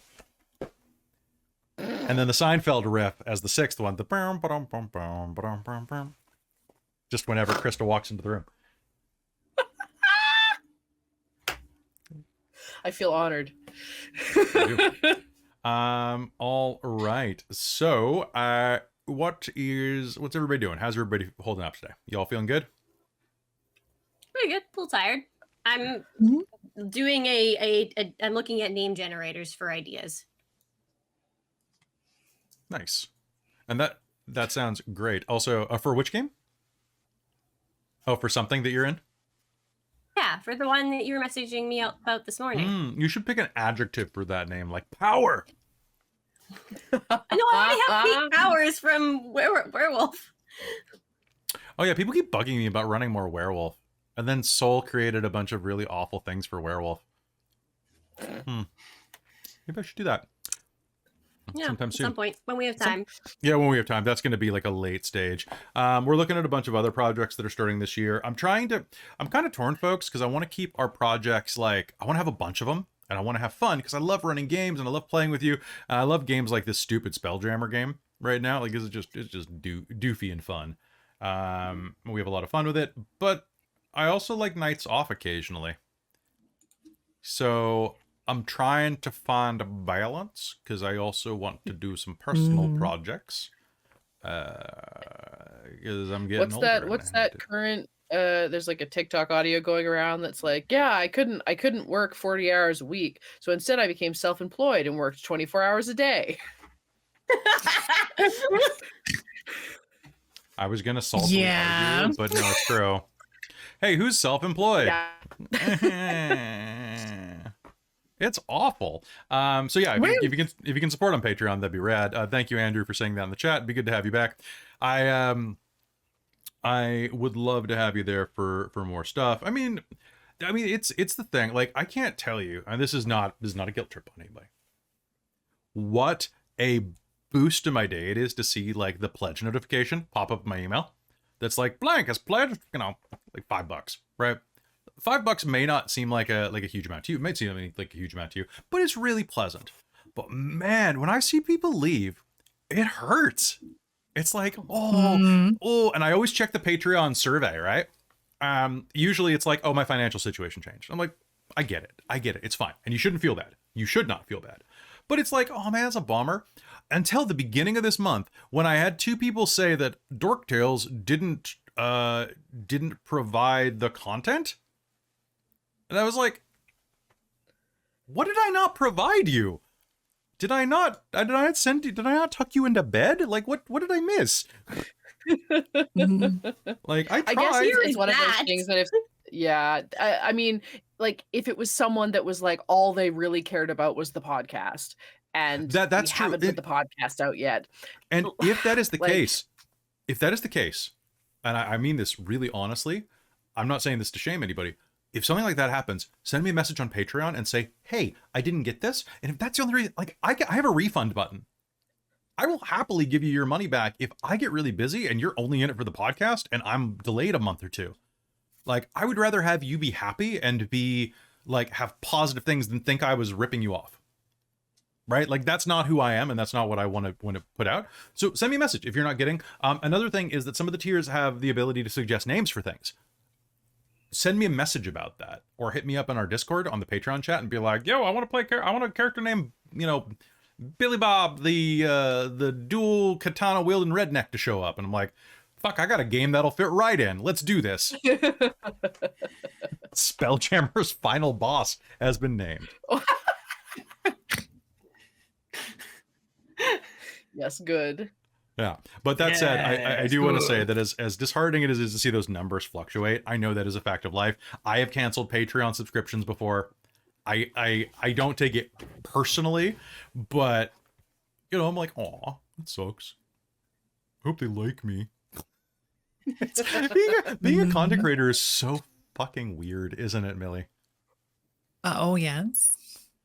Oh, man. So I'm trying to be transparent because I'm a pretty transparent guy. I'm like a ghost in real life. I am. I mean, to be honest, though, like, ghosts are I think fair. transparency is good when it comes to this stuff. Like, I think a lot of folks don't really see the behind the scenes when it comes to any sort of content creation. They just sort of see the content.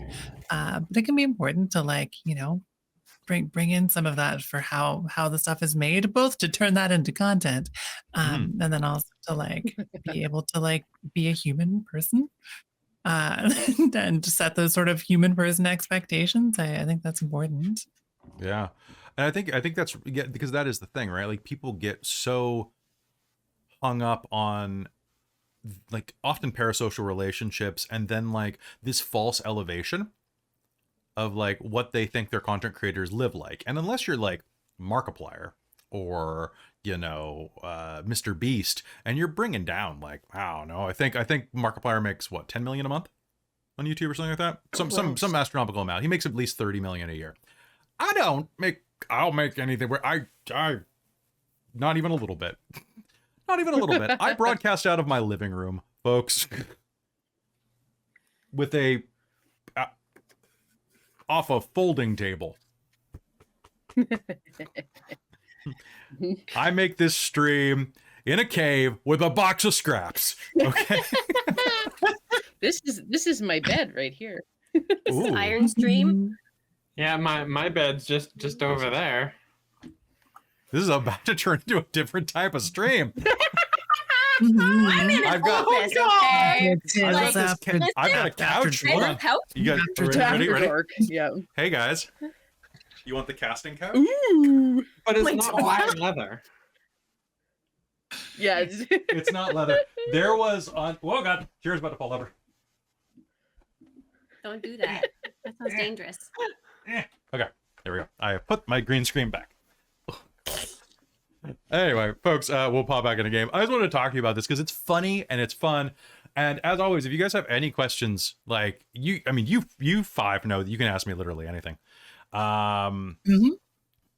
Casting couch is your material component. Oh, You gotta- no. You got a video cancel notice? What? Oh, no. The most Let's exciting thing behind my green screen is the giant Kirby. In my Giant opinion, Kirby? anyway. Fair. You do Yeah, like I'm that. still mean, waiting that- for that is people pretty exciting. to help me acquire a avalanche of Kirby's that I can bury myself in. So That's what you want. I mean, over Goals. there, I have a giant IKEA shark. That's yeah. Yeah, you do. You got your trans girl familiar. Yep. Nice. Amy, I was just picturing. No, don't the- you get that in like the welcome gift basket? Yeah. you have gift baskets. Man. Yep. Yeah, sorry. The genderqueer don't get gift baskets. They just get Kirby's. Exactly. Yeah, I'm okay with that, honestly. I Gender void. picture Kirby ate picture it. you having that Kirby and that Kirby, like, you being like, "Hi Kirby, this is your home now. Breathe it in." And then like the next panel is like Kirby walking out dressed like Amy going, "I have back pain."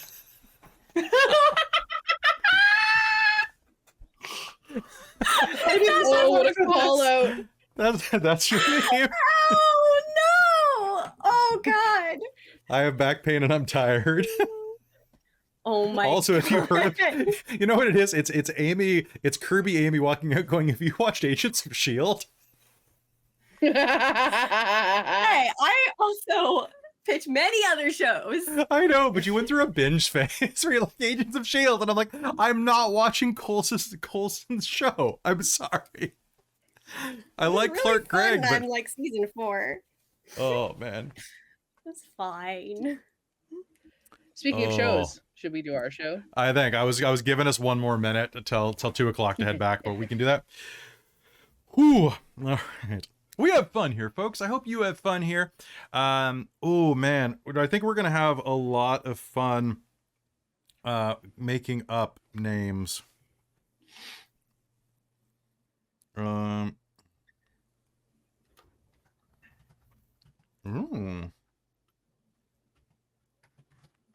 Interesting. Okay. All right. So, folks, without further ado, let me know if I should delete any of that from the final edit. I think it's all good. I think that was all pretty good. I always What would worry that I Mo- get too personal and people will get weird about it. What but, would Bruno Bambino do? Hey, yo, it's time to get back to the game. Babadook. He's a warlock of the Babadook? He's the warlock of Hey, Eddie. Babadook. Hey, Babadook. Hey, Paisan, or either that or he's the bloodline of Chris Pratt, who is the most Italian of all Italians. The most Italian. The Italianist, which is just like the pianist, but the Italian. Why won't it let me select you guys? Oh, god damn it, Roll20. Why are you being like this? You're making a case for Foundry. Geez, Roll20, if you wanted to break up, we could have done it easier than this. Just let me transfer my 9 terabytes of music over. It inverted my mouse selection. How does it even do that? What's a Babadook? I don't know. What's a Babadook with you? A Babadook is a metaphorical monster based on depression and grief. It is a movie by a New Zealand filmmaker that was pretty solid. But you can watch it. It's pretty good. Where the hell is his private chamber? This does not matter for anybody but me. I just want to move you into it. He goes into area 5. Where the hell is area 5? There is no area 5. Way to the right. Oh, it's literally on the way to the right. It's right there. Blame Roll20. Okay. All right. All right, Pay Paisanos. It's the Super Mario Brothers Super Bowl halftime show. Let's head back in. All right. Just Mario doing Umbrella like Tom Holland. The Babadook is also a thriller movie that has 0 jump scares. So if jump scares are things you don't like, that's a great movie for you. That's true. Yeah. We should talk about horror movies again sometime. I do love me a horror movie. All right. Yeah, head me back too. in. My favorite genre. We should do a horror movie watch stream.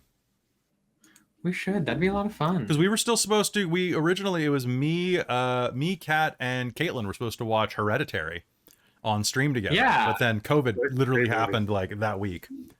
Yeah, but like, what the hell, man? And Like, this was right COVID's after so Michael fun. said like that it was a cursed movie and I shouldn't watch it unless I was prepared to just not sleep. So we still need to do that. Yeah, it was happening. It's happening, baby. Last thing before we head back in, just looking down at my overlays because I control all of our backgrounds from my side. I forgot that I have one that's called Ship Trans because it's a transparent ship with a moving background. But every time I see it, it's just like, good for that ship. It just sounds like the ship is the Incredible Hulk who's just come out. Ship Trans. I don't know about any of you, but that's how I came out. I mean, I don't want to assume. Wearing an outfit. I had the fur loincloth in the club. It was great. Yeah. All right, so I mean, I was playing a ship game when I realized that I was trans. all right, Oh, we're that's gonna true, have a that's horror movie watch along We'll have to figure out how to do that. Someone look up the legalities of that, how we can stream that without getting copyright struck. If it's What if we just can't watch you do stuff that's Twitch ridiculously old? watch parties? Can't you do that with like Amazon? I guess you can. Amazon does have Shudder, I so don't know how it works. I do love me Hmm. Shudder, and I would accept sponsorship from Shudder because then I wouldn't have to pay for it every month. Which is one of these services I pay for because I love having horror movies on tap. Because life is horror. All right, folks, let's head back into game right about now. Ready? Hello and welcome back to Spelljammer, Light of Xaryxis, here on Dork Tales. Before long, you find yourself in Vokath's private sanctum.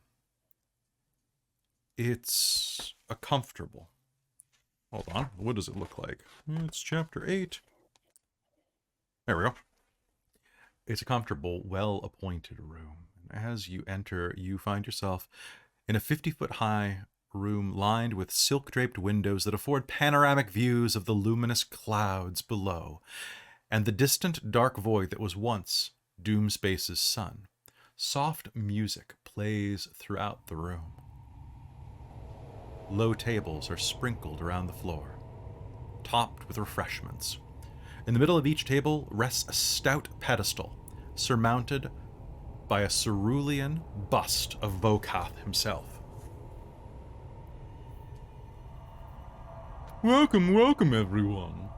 As promised, I am giving you the ability to meet representatives from the various factions, Vokath says, looming over you, his 10-foot-tall mercane physiology, casting a very blue shadow over you all.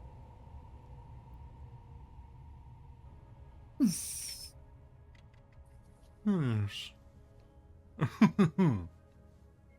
Well, Well done nice. in the arena. Yes, I'm sorry, I was not listening. Continue. I was saying well done in the arena. Thank you.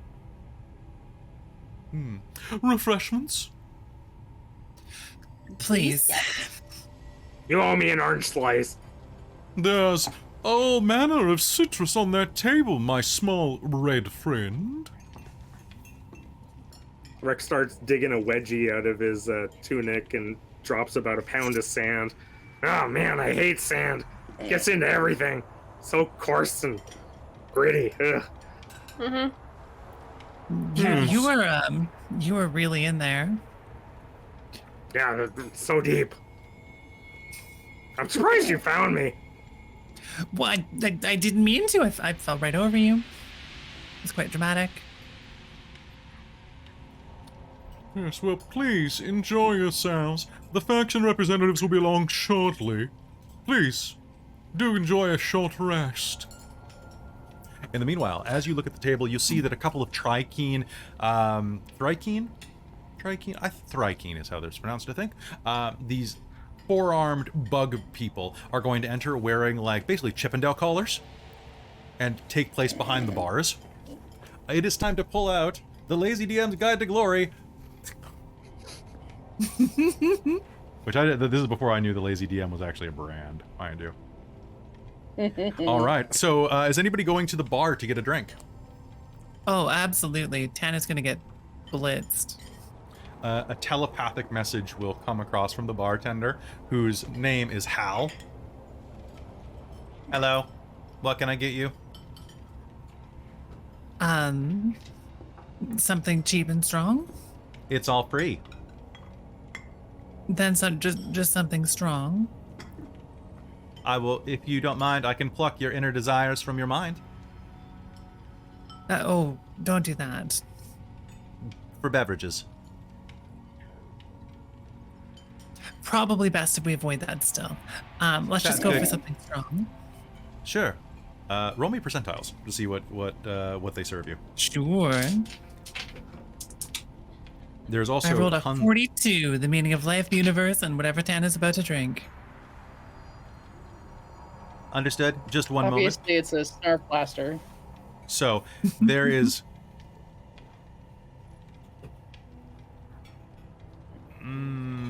I'm going to upgrade that to the next one because that's actually better. So the bartender reaches behind and begins mixing things with its forearms.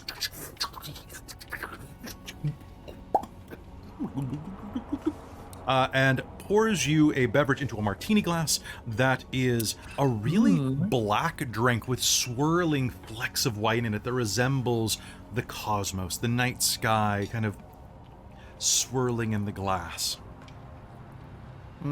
A star liquid? Wow.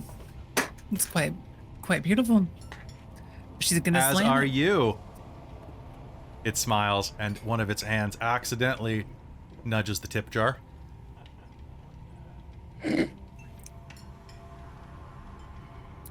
Fine. She will tip.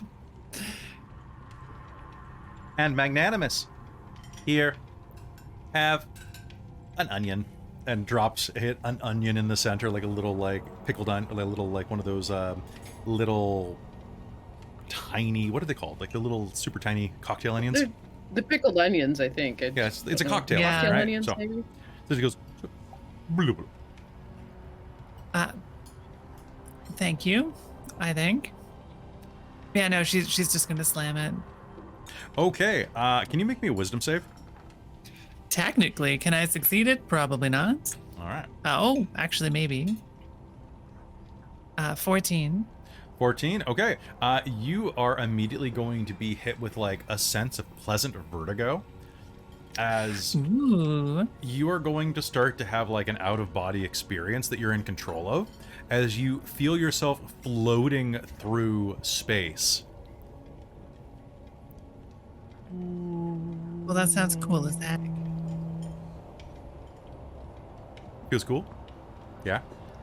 So you're, like, half in your body, half out of your body, like, feeling like a I little think she's gonna echoes do one of around. those, like, whoa, dude, kind of things, and then, like, can get real spacey. Told you it was good. Anyone else? Cheshire will take a drink. What would you like, my lady? I don't know why it's talking like Butlertron. I was wondering. So I was like, wait, are these You the know- auto gnomes? No, they're Thrakkeens. You know what? The next one's going to go, and then Autonome Butler Bartender is going to step up because I want to keep doing this voice. An Autonome Bartender is going to go, can I help you, my glitchling friend, Wesley? What do you recommend? I recommend for you some oil. Ha Something ha. alcoholic. Alcohol is good for cleaning servos. Accurate. But I servo the best. I would recommend for you the Tinker's Tincture. Dark and smooth. Plus, it Yeah, will help sure. you self-repair.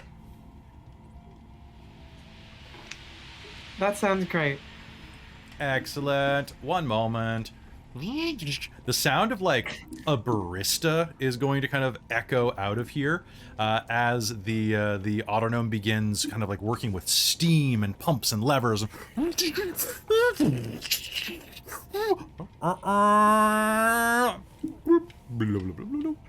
is going to serve it to you in a vial.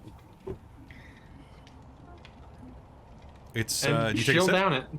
Okay, it's dark and smooth, but as soon as you drink it, you are going to, for the next hour, have advantage on all repair checks, or checks using Tinkerer's tools, I should say, because every scraping, whistling, and clicking is twice as audible to you.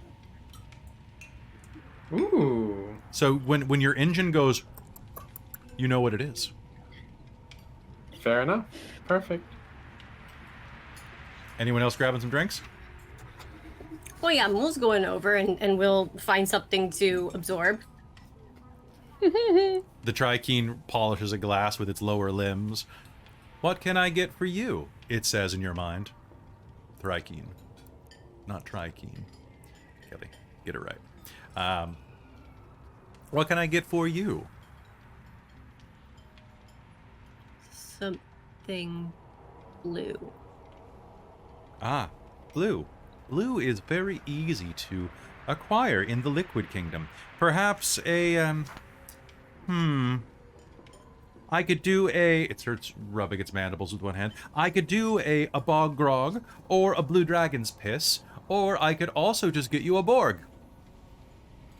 The first one. Of course. I would happily do that. By the way, does anybody know what a Borg is in real life? Because that's a thing now. A blackout rage gallon. Oh, Blackout wait, yes, Rage I Gal. do. Yeah. I have no idea. Gen Z has created a monstrosity that is surprisingly healthier or safer to have with you. What happens is you take a gallon jug of water and you fill it 1-to-1 parts water and vodka, and then add electrolyte solution, Powerade mix, anything like that. But everybody has their own gallon jug, which means that you have a much lower chance of transmitting a disease, like oral herpes, COVID, anything like that. And because it has a cap, a much less chance of getting your drink spiked, because everyone has their own drink. Oh my It simultaneously gets them completely laid out, but also in a safe way, which is the most Zoomer thing I can think of. It's like they're using And, I mean, if it's also full of like electrolytes and stuff, then it's gonna do. Yeah. it's gonna lower your hangover. You know. It's galaxy Oh brain my thinking. God. I know people hate Zoomers. I don't. I love them because they're basically doing yeah, like no, they're great. loop-de-loops. Like they're doing like BMX tricks with they're I don't even know what to say. I was gonna sing about they're doing training wheels on BMX bikes, but then they're doing flips with them. So it only kind of anyways, it's just weird. It's so cool. Oh, and a camel pack would be even better. Okay. So did you say bog grog? Yes, the first one. Okay. Oh wow. So the Tri-King is going to blend those together and hand you a mix of blue orange juice, and fermented herbs, and also blue rum, made from blue sugarcane, of course. When drunk, it tastes, for one, kind of like a blue raspberry orange Julius. You are going to have advantage on saving throws against being poisoned for the next half hour. That's great. I'm already resistant to poisoning. Now you're super yeah. resistant. Oh my god. Okay. Anything for you?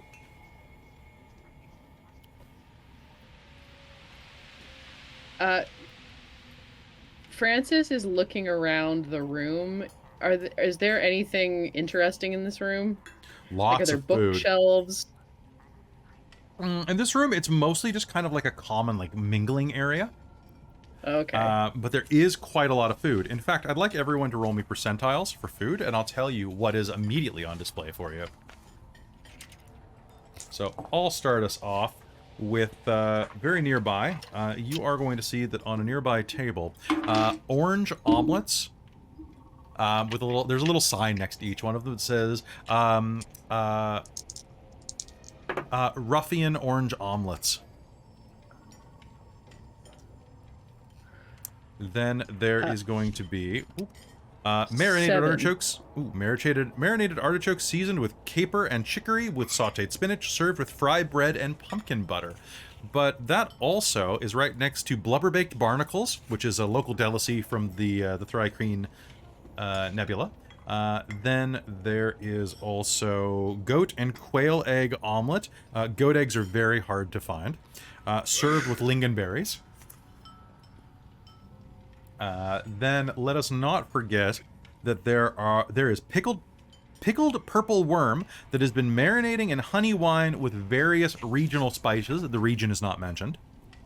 A giant crayfish tail sautéed in butter with abyssal peppers on a side of thinly sliced shrieker.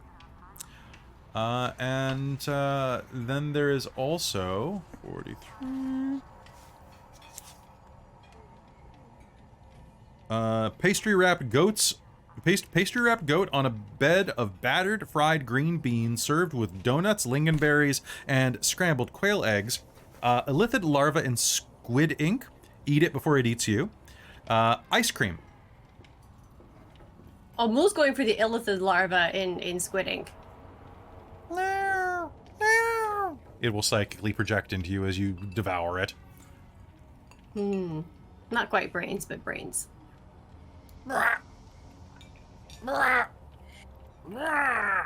It starts Being dissolving like in your gullet. absorbed. I could have destroyed nations. It says as it dies in you. All right. Anybody else eating anything else? I mean, definitely not the illithid larva, but should probably eat something. Fair. Well, I mean, there's a bunch of stuff. There's also spicy jambalaya with crispy eel skin, roasted tarantula with the hairs carefully singed off and fangs used as toothpicks to pluck them. There is, let's see. Oh, that's a different thing. One sec. I went into. Oh no, that's right. Shark steak seeped in space shark steak. I dare any of you to say that. Space shark steak? It came out of snake. Well, I also have a mask on. So I shouldn't be able to hear. No.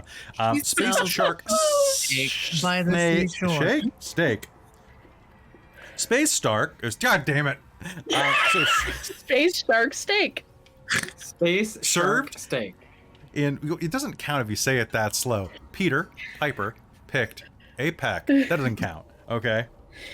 Space shark steak, space shark steak, space shark steak, space shark steak, space shark steak, space shark steak. You have a very nimble tongue.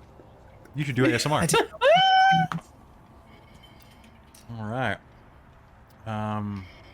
All right. So after that, you acquire. So anyway, it's a shark, not a stark. That is next door in a cave with a box of scraps.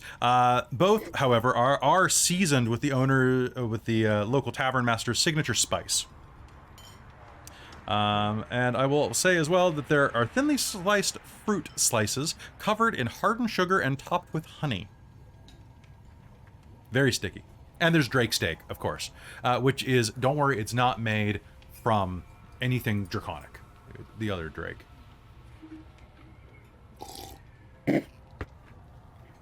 Cheshire's going after the space sharks. Okay. Yeah, it looks like a humanoid that's been cut up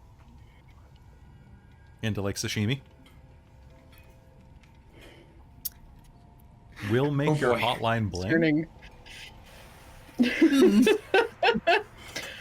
Question. So I presume our other two companions are still back on the boat. They didn't follow when folks teleported away. What happened to Crux? Crux is still on the ship. Oh, he was still on the ship. Okay. Yeah, he didn't go in with you. I couldn't remember. So okay, thank you.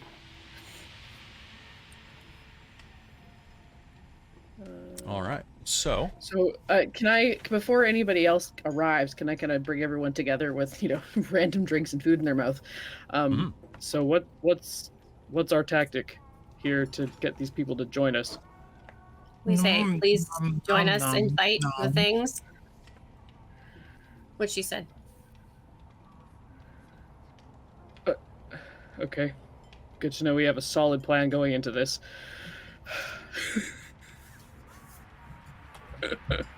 And we'll sit back on a big chair. Sorry, things are a little funky right now. But don't we just demand that they, adhere to their word? Well, the word is just... Now, Christa might be wrong on this, but the word is all we're getting. The only thing we made a deal with was the opportunity to talk to people. They didn't agree to help us. Yeah, so, okay, I just wanted to make sure that was correct. We had a bit of a bargaining chip before with the princess, who, for some reason, bailed on us. Yeah, I should have another one of these drinks. Oh, quick question. Sorry you Tana. got dumped. Mm-hmm. Did you pick up the ring that she said you dropped behind you? Oh yeah, absolutely. Okay, you have a ring of shooting stars now. Nice. Well, that's exciting. No, I don't want you to feel bad or anything, Tana, but I mean, is it possible that this was the plan all along, to get all of us in one place so that they can just wipe us out, and now she's back with her brother? No, I don't think so. Besides, I can still talk to her. She just can't respond. Wait, actually, hang on, can she? I should check in on how that works. You know, sometimes these things just don't work out. You'll find there's other fish in the I do Asteroid get Sea. responses with our scribe. Hang on. Never mind. It just feels too early to message her, you know? Mm-hmm. Not to be insensitive here, guys, but I have a feeling there's a little bit more on the line than romantic intentions. If that's all it was, I'm sure we'd all have better things to do. That's true. That's true. She said I would need this ring to save our planet. I don't know what that means. To hold up a ring and look at it while blitzed out of her mind. I know what that is. I've seen those before. I've heard of those before. That's an engagement ring. Woo! Maybe it's just some. The Thrykeen is going to lean in and go, Mazel tov, would you like another beverage? Yes. Who's the special goyle? I think she went back with her to get ready with her family. That's what it was. Hmm. Her family, who's either dead or trying to destroy many planets. You can't help who your family is sometimes. The Thrykeen is going to telepathically, just in tone, that's family for you. I'm fairly certain I consumed several siblings to become myself. Well, mine left me on some planet where I was the only one of that species, which I'm sure many of us can associate with. But my point being is, she was kind of our bargaining chip, and now she's gone. No, now we have the fiance of the princess. I definitely need another drink. Isn't there like a whole thing about being able to swear with consorts? I know I read about this somewhere. Unfortunately, I think you need to, like, actually be officially made a consort of some kind. You can't just say, hey, I'm the consort of the princess. The ring! Wait, do I still have a glowing sigil of the princess crown thing on my head?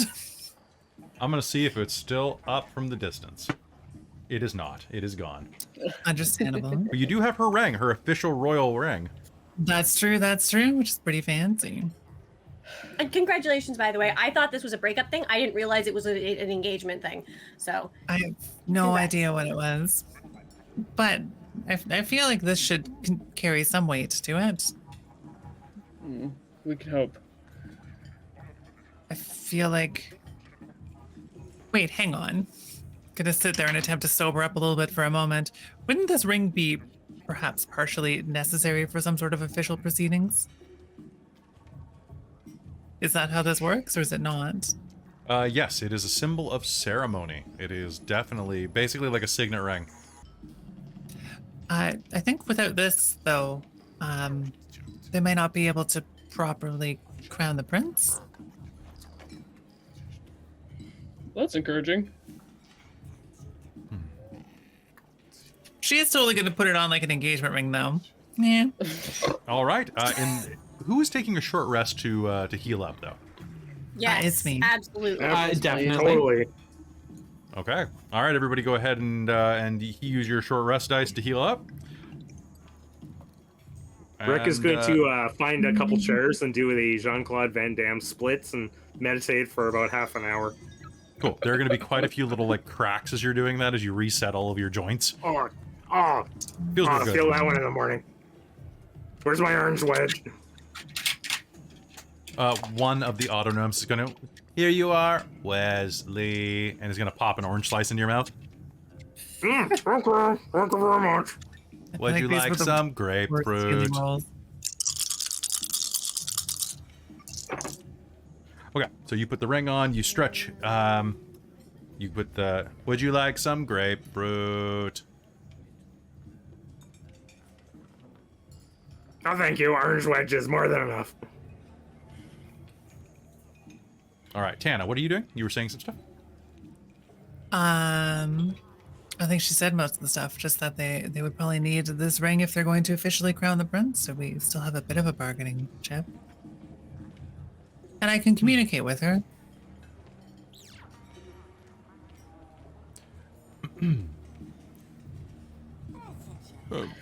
My friends, at the end of the half hour, Vokoth will stand up, accompanied by his bodyguards, and say, "Might I introduce to you the diplomats from the various factions of Doomspace? No. No. The human representative of the humans, Dakar." A human man will enter, kind of look around and head toward the food. "Might I introduce Rika, the representative of the Aarakocra?" An Aarakocra who looks incredibly free and majestic, like an eagle, will wander in, look around. "I need a drink," and is going to head over to get the drinks. He's definitely wearing all manner of different medals and shining flag pins and things like that. "Takana, representative of the Thrycreen."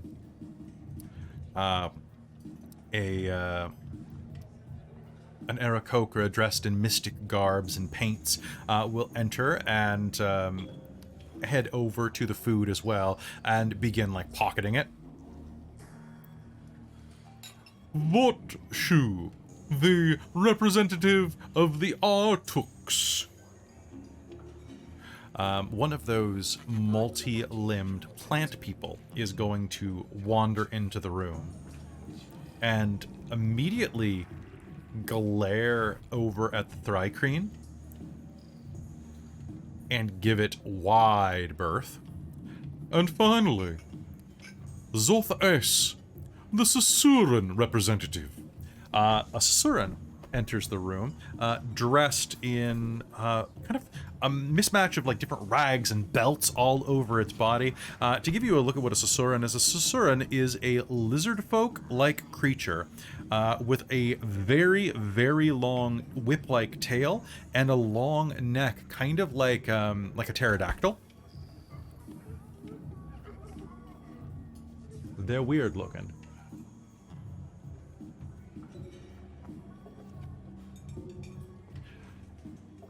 All right. They will all enter the room. And, all right, Christa, you're de-hippoing? Because of your headache? All right, sounds good to me. Yeah, sorry. No, I'm trying to I was like, I can't focus on all of these new people. My head hurts. That's, you know, I'm gonna pop them in our chat real get quick. away with it, but... So. Sorry? Oh, the names? I'm just Thank gonna you. pop. I appreciate Yeah, that. actually, the release one. I normally would write notes, but it's so hard to see anything.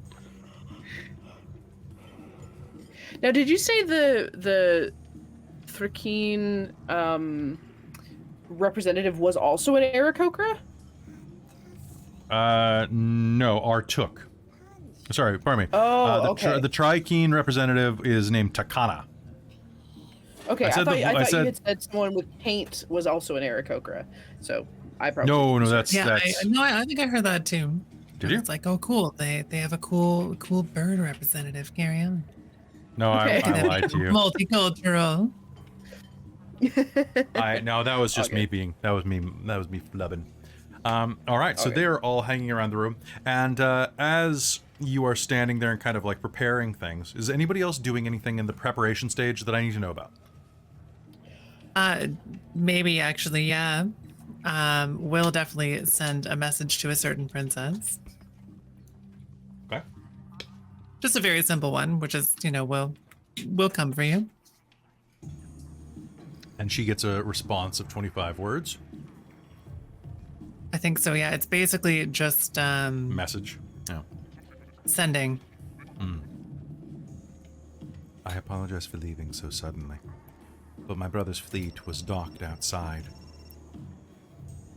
They would have immediately wiped the floor with all of you inside of the base. It was for your own good.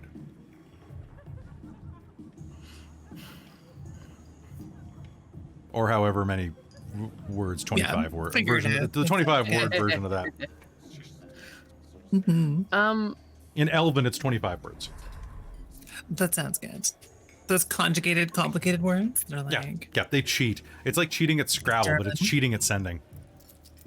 The apostrophes are free squares. Can I possibly make a history roll? Just to see like what if maybe Crux has referenced some of these players in like our discussions about like galactic history, and just to sort of find out. My aim is to find out like which ones want to work together and which ones don't. So what I'll do is I will set your DC as a variable DC. For every 5 points above 10, I'll give you an additional bit of knowledge from your flirty boy. Okay, it's a 21. Okay, that means you're going to get 3 pieces of knowledge. So you are going to have knowledge of the Susurran, the Aarakocra, and the... I keep rolling the same guys. The human.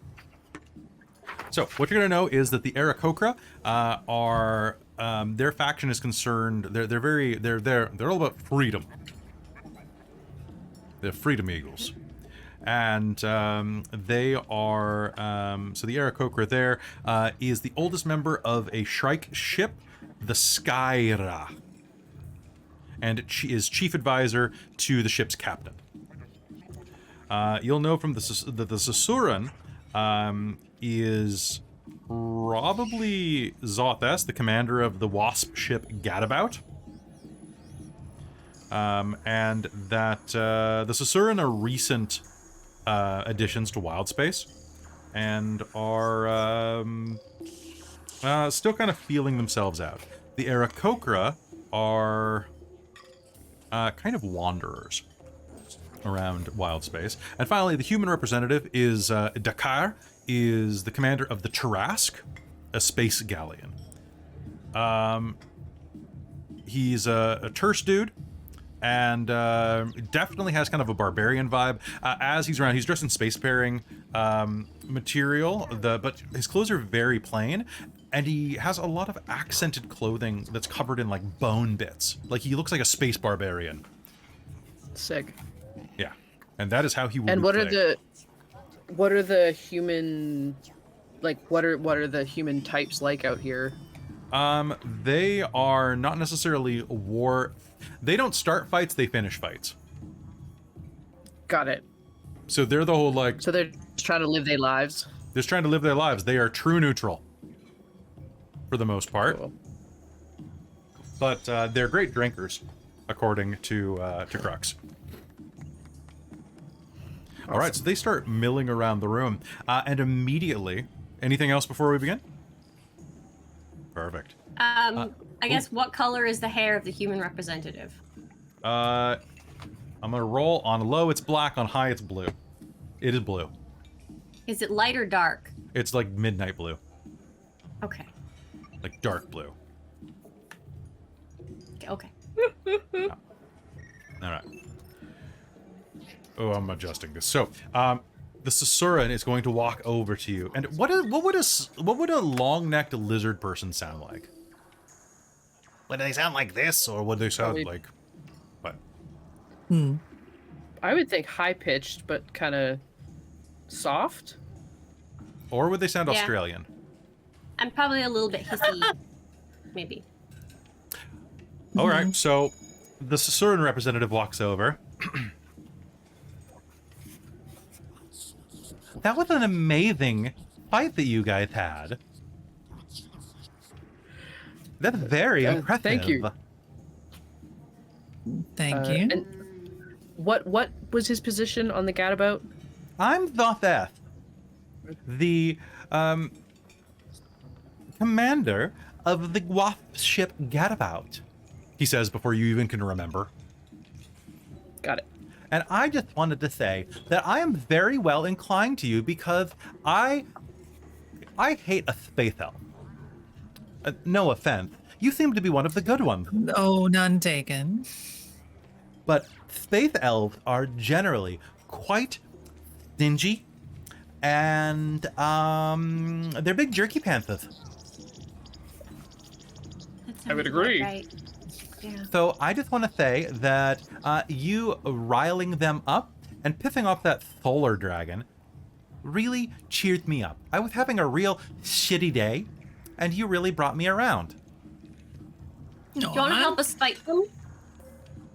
Oh, I don't know. I mean, there's a lot that, Cool. I feel like it would really solidify yourselves as the Surin as a power within Doomspace. Do you think And it so? might brighten your day. Okay, who wants to make a persuasion roll? I would love to make a persuasion roll on it will brighten your day. Okay, to that sounds smash good. space. Because of Francis, you'll have advantage. Awesome. Beautiful. Oh, cool. Good. I needed it. My persuasion. Oh, I have. Oh God, I don't add anything to that. That is 18 total. There's Hell 18. yeah. 18. So Susuran looks at you and goes, She takes a moment, because I just looked down and was like, oh yeah, it's a female. Will kind of run her fingers back through her fins and go, you know what? If it's gonna ruin more Astral Elf days, then I say let's do it. You can consider my 6 wasp ships. God, common is a hard language to use. Normally I speak Draconic. Common is not necessarily easy on my mouth shape. I had to make a mouth shape. I don't even have a mouth. Then you get it. It's very I difficult. get it. It's really difficult. Preach, sister-shaped person.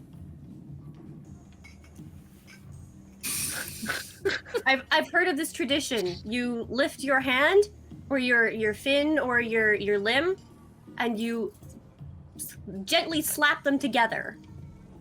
Like this? But with another person. Oh, yes, of course. And we'll high five. So, yeah. It is You a can- bond oh. of friendship. Excellent. Well, in that case, that said, if any of you are engineers of any variety, my ship has a broken leg, and I would love some help fixing it. If you know someone. But regardless, I'm still on your side.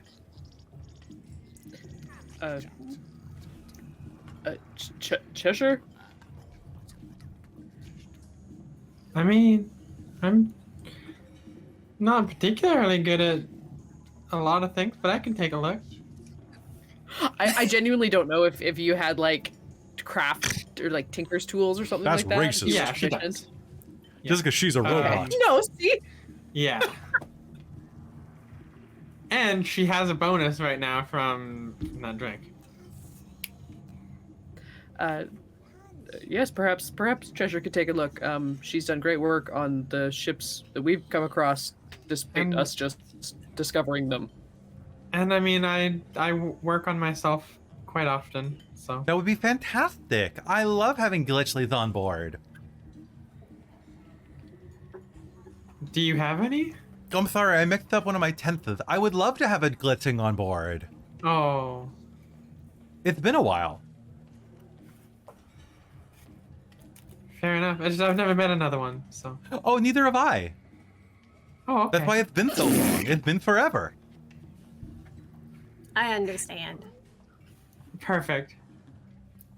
All right, let's go bust some heads together, people. Yay! Yay! Fantastic. And once we're done here, I'll come take a look at. I'll come take a That look at your sounds ship. great. I'm going to go eat some pickled olives and trout. Sounds good. And she flounces That does over to sound do good. so. Now, this is literally, I gotta say, I've defended Spelljammer, but the more I get into the non-module stuff, the more I'm upset with it. All they say is that they're lizard folk. So technically she has no emotions, but I think that anyone who talks vaguely like a valley girl has no emotions. So that works out. I'm a sociopath. Just learning to feign, Thanks. right? I feel Now, things. so she promised us 6 ships. Yep, she promised you her portion of the fleet. Her faction has joined you.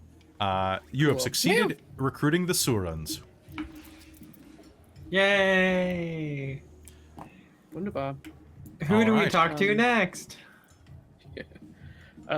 You find Someone else yourself take the being humans? like, you think that you're getting like, looking over, you see the human eating like a giant drumstick and staring at you, kind of like hate fucking you with his eyes. Someone else Which one of take us? Like the human. Cheshire in All of particular? you. Cheshire's gonna float over to him.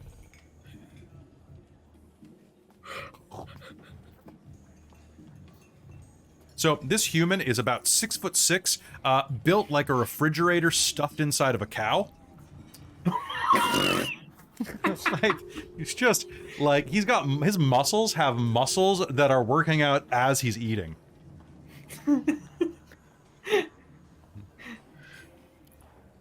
His hair is like Oh, hi. pulled back. It's like this long, God. flowing blue-black mane, and like as he's eating, his pecs are popping back and forth as with every bite. My God. Greetings. How's the food? Acceptable. Oh, good.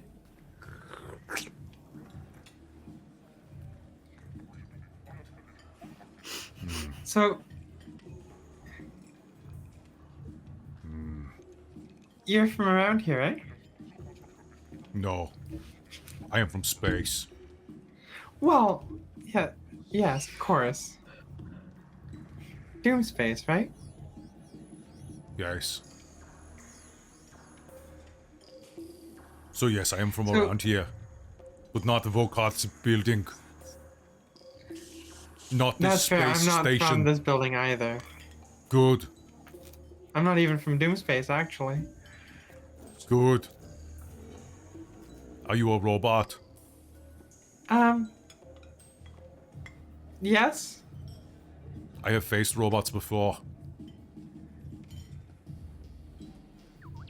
Well, I mean, like, I have conquered them.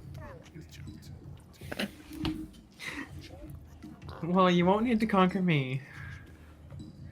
Unfortunate. I have a very important question. Is this conversation within earshot? It's he has a very deep booming voice. Like Tana is every time I talk, your wine Absolutely glass is needs going to get interject for a moment. your wine glass every time he talks is going to T-Rex. Oh my God. Sir, what did you say, The Millie? glass. So you're going to That interject. definitely needs to pop over and say, "Oh, but she's so conquerable." Are you a floozy? I mean, yeah? This is good. Sexuality should be freely shared. Well, it is. But It is yes, like I a am workout, robot. but with more fluids. Yeah. Accurate. Especially if you are plasmid. Not a plasmoid. plasmoid. Not a Then it's- plasmoid, no. Like a workout with all fluids.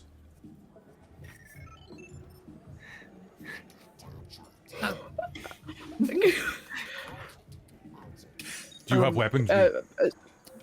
Really wonderful to meet you, Dekar, right? Yeah. I'll be back in just a moment. Are you a gonna floozy? stumble over to the bar and see if they will acquire more alcohol for Tana. No, yeah. she's not a floozy. Could you be Just me. convinced?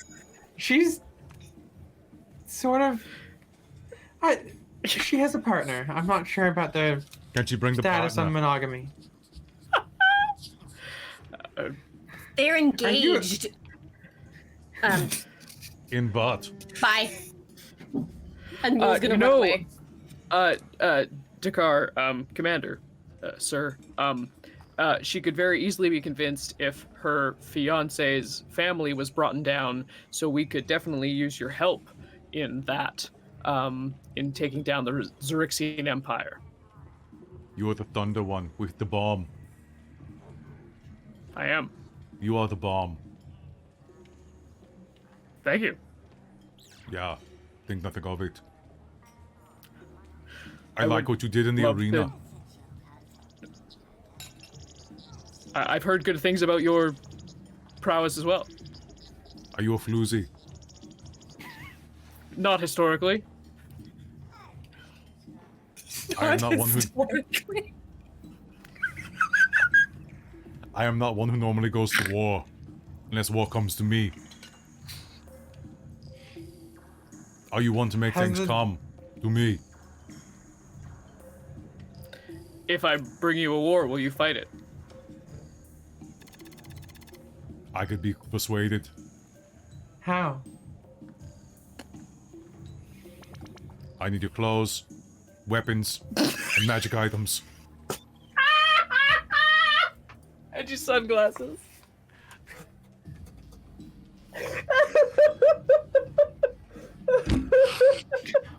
Like right this moment, or When it's we kind of convenient. need those? We kind of need those for the war. We do. We need the need superior need magic that. items. Then you will have the human support. We are vicious. We are strong.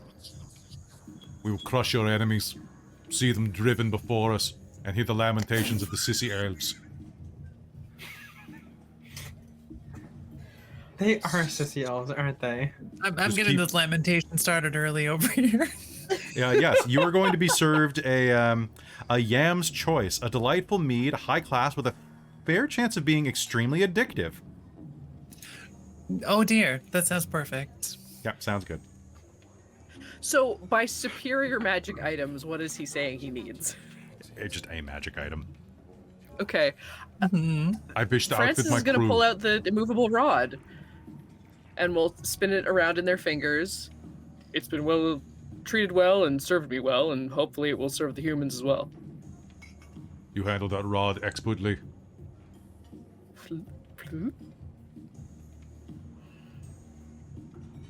Are you useful at handling rods less than 12 inches? Not historically, but I'd be willing to give it a go. Let's make history.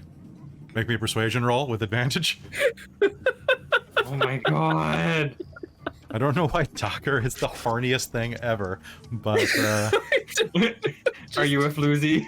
are you a floozy? Because saying it in the Schwarzenegger voice is the most fun thing. It Is the really movable is. rod 12 inches or 18 inches? Is it 18 inches? I actually don't know. It's pretty big. Hang on, I have the link for it. Let me open it. That was an 18 persuasion, by the way. It's not about the length, it's about the girth. It's a pretty big rod.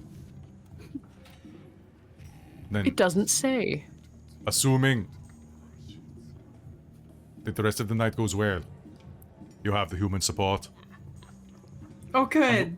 On one condition. Keep What would that that one be? away from me. He gestures at Wrek. It scares me. I'm not surprised. He has that effect on a lot of people. Wrek spits out the remnants of his orange wedge across the floor and kind of shoots a glance in that direction.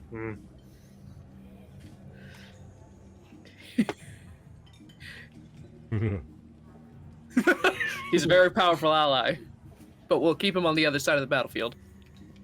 He skeletonized that orange. He's pretty vicious.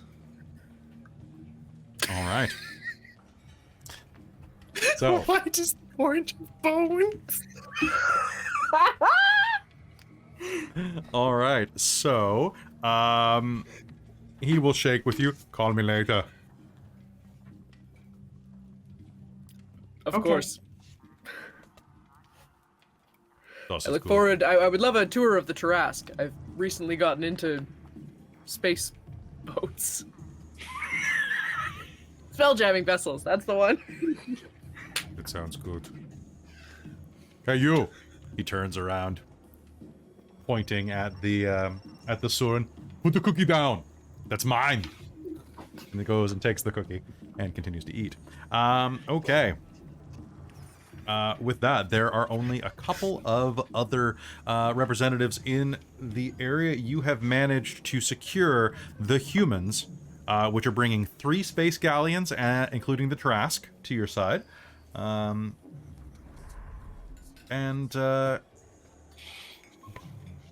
I get another beer over here? Says the Aarakocra. Come on. Serve me up. That's right. Lots of head. Mostly head. And put a worm in it. I was gonna say, he's a bird. He likes it light.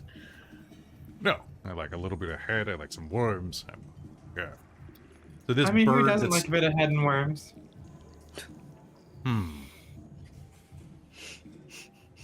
Humanoids are so weird. That's right. I like some worms. And the Aarakocra, the very, very free eagle, dressed in a blue space suit, with like a pin of their people on their lapel.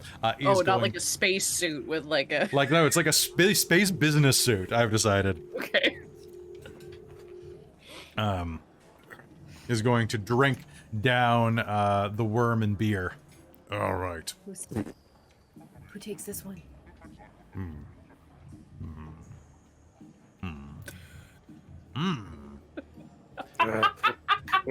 Rock, paper, How's the scissors worm? for it? Sure. How dumb do you want me to be? If you... I mean, he's the chief advisor. He should probably not be a total. No, I dummy. mean, how dumb do you want Kelly to be? Oh, always my. very. I mean, Oh. Okay, can you vamp for 2 minutes? Oh God. Yes. I mean, absolutely. For a second. Yes. Do you like vampires? They got little teeth sometimes. Sometimes the teeth are big, sometimes the teeth are small, sometimes the teeth are bitey. I like They're top notch. vampires. Yes. Oh, vampirates are pretty rad, yeah. Wait, but are We do are have the one. vampires top notch, or are they more like a bottom or a switchy notch? I don't understand. Ask Cheshire. Understandable. Cheshire, Yeah. Sure. are vampire switches? Oh, 100%. Do they turn things on and off? Oh god, yeah. A lot. Really well, actually. No, a switch is like one of those sticks that you hit things with. Oh, that too. I thought- He told you. I think that's just a stick, Wrek. No, it's called a switch. It is actually called a switch. Trust me, my pa would tell me to go out back and break him off a switch so he could like smack me with it. That was pretty regular. I think my dad was a switch too.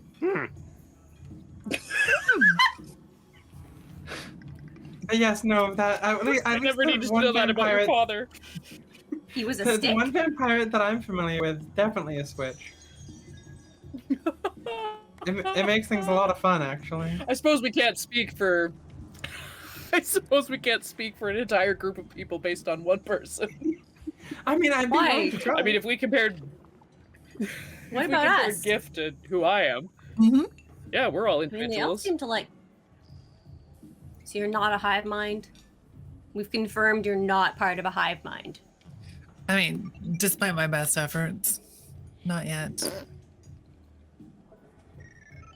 You're trying to become a Wait, hive Tana, mind do you or wanna make... be- Yeah, do you Is want that your why you're hive doing mind the to like? book No, I'm just joking. Because It I would mean, be a a hive terrible mind hive like mind. connectivity. We can't even get anything done without being a hive mind. Can you Well, maybe imagine we if we can go communicated faster. instantaneously? be very That'd be productive. so much fun. We'd never be alone. And you'd Oh, fight there are really well, times 'cause that you always know where we someone should is. definitely be alone. Why? I don't think so. Cheshire, do you think that you deserve to be alone? Well, in certain circumstances. Like what? Bathroom. Exactly. I have other things to Understandable, distract me yeah. in there. I thought you meant emotionally, and I was Oh going to no, apologize for emotionally, the I'm emotional invested distance you in seem to be everybody taking. here. I'm emotionally available. I mean, I'm emotionally invested in all of you. Mul's always been really free with her emotions. Mhm. Oh, yeah. I mean, she practically gushes about them all the time. Showing his on the Mhm. gosh. Always seems to be feeling a little bit blue, though. And that's accurate. Although in I've that tried case, it doesn't seem fixing to be. that. There was this time I experimented with this dye, but it didn't really do anything. It just got absorbed. Oh, was that your green period? Yeah. Yeah. It didn't really That's work. fair. Yeah, not a great I look. ate so much like yellow pudding. Yeah, but I They mean, just I have to think get the blue- straight I think eye. blue suits you. You just They will never let us back in. Well, not everywhere needs to let us back in. There are places we don't want to go back. They had the best chicken strips. You've no idea. Oh, I Then we'll do just love see chicken all strips. this money. Make about them. IDs. All right. So is So anybody you- approaching the Aarakocra? Yeah, I will, I guess. Unless anyone else wants to. Look, I will help you. I will accompany you. They seem slightly less terrifying than the human. If the Aarakocra is heading to the bar, Tana may already be there. Well, I was Yeah. gonna say if Tana's at the bar, it's probably Tana. All right, Tana. Go ahead. Uh-oh. All right. So hold on one second. Concerned elf noises. Very. What are the concerned elf noises? Mostly sort of like a soft beeping sound, like your smoke detector needs a battery change. Beep beep. So come here often. Oh my god. Beep beep. What? Chris is dead. What's going on? Hi. What? Guys, like on my beak? Mika, I presume? Yes. Rigger Smith. Tana. She's gonna go to cheers drinks together. Oh yes, sure.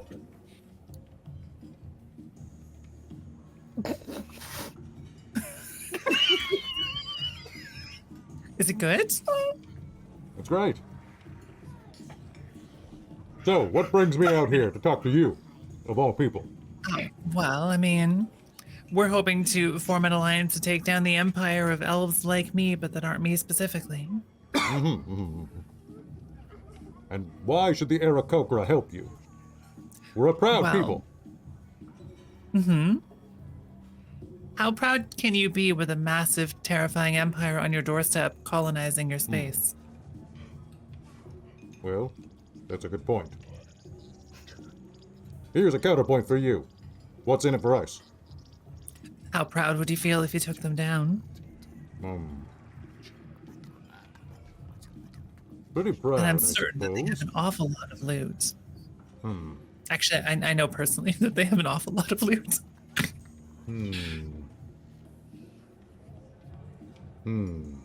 I would like Why? some What- loot. Mm-hmm. Well, what I'd really like is, some type of worthy gift. We're not actually from Doom Space, so something that would help us get through maybe a, something like a wild space orrery or some navigation charts. Those would sweeten the deal significantly. Oh. I actually have a sneaking suspicion that we might be able to help you with that. Really? Does Cheshire hear this exchange? Yeah, sure. Cheshire's gonna float on over and be like, "Hi, I might be able to help you with that problem." Hmm. Mm-hmm. And what would someone like you know? You're And a she's glitch gonna thing, pull out a right? wild space orrery. Do you have it on you? Yeah, she has it on her. I mean, you It seems that my prejudices have been thrown against me. I was thinking that you weren't into freedom, being someone from Mechanus. Oh, I'm from Elos. Where? It's a country it's a planet that's currently being consumed by the. I've never been to the Xaryxis country of Empire. Elos. Is it free? It is very free. Good. It is good. Although its freedom is being put at risk right now. Its freedom is being impinged upon by the Xaryxis Empire. We are losing our freedom that we are fighting desperately for. All right. Well, give me the orrery, and I'll think about it. How about I think we'll need a we more give firm you the commitment. orrery with word that you'll assist us? Make me a persuasion roll. I can do that. With advantage because of Tana strong-arming. How about I got a nat 20? I got a Dork Tales, baby! Someone clip this. I like the look. All right. You've got a deal. Fantastic. She'll hand it over and shake it hand. We're going to be fair feather friends. And we are going to be so free and so proud. We're going to be so free, we're not even going to rehearse. We're just going to wing it. Exactly. Well, thank you for your All right. patronage. Something, something Freebird.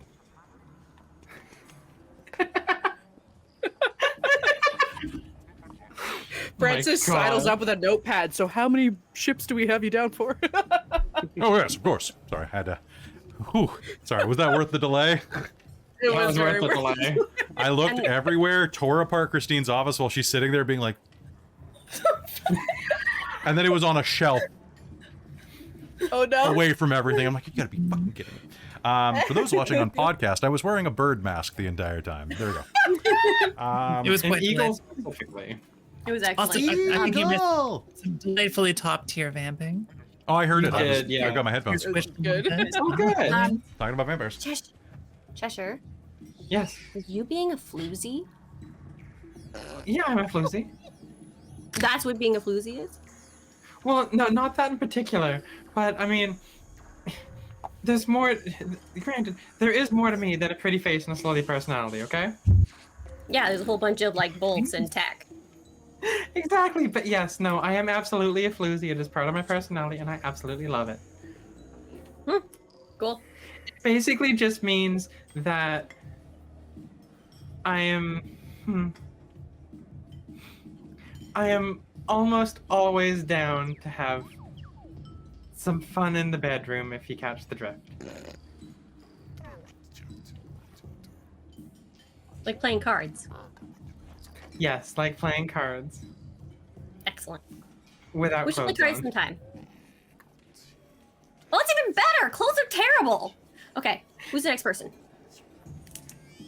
So there are two left. There is an Artuk, one of those plant starfish people, and there is a Thrykeen that is sitting near the bar, hovering in the air while meditating cross-legged and drinking 4 drinks. One with each arm. The Artuk is walking around looking at various things on the food table and is kind of like picking through them and throwing the rest on the floor. Like Wrek, picking why don't bits you off go- of like bits off of like a kebab. Wrek, why don't you go talk to the Artuk? What? Like, okay. I'm not much of a, That's okay. You're gonna do great. what's the word thing? A talker? Sure, I'll go keep him entertained or something. And, he'll go over and kind of nervously find another orange wedge and go, how about them, vegetation things, huh? Yeah, yummy, right? and he'll jam the orange in his mouth and just try to smile with it. You know, the orange wedge smile in his teeth. Hmm.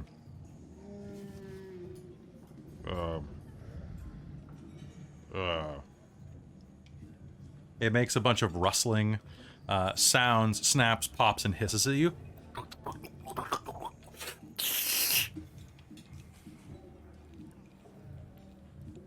Cool.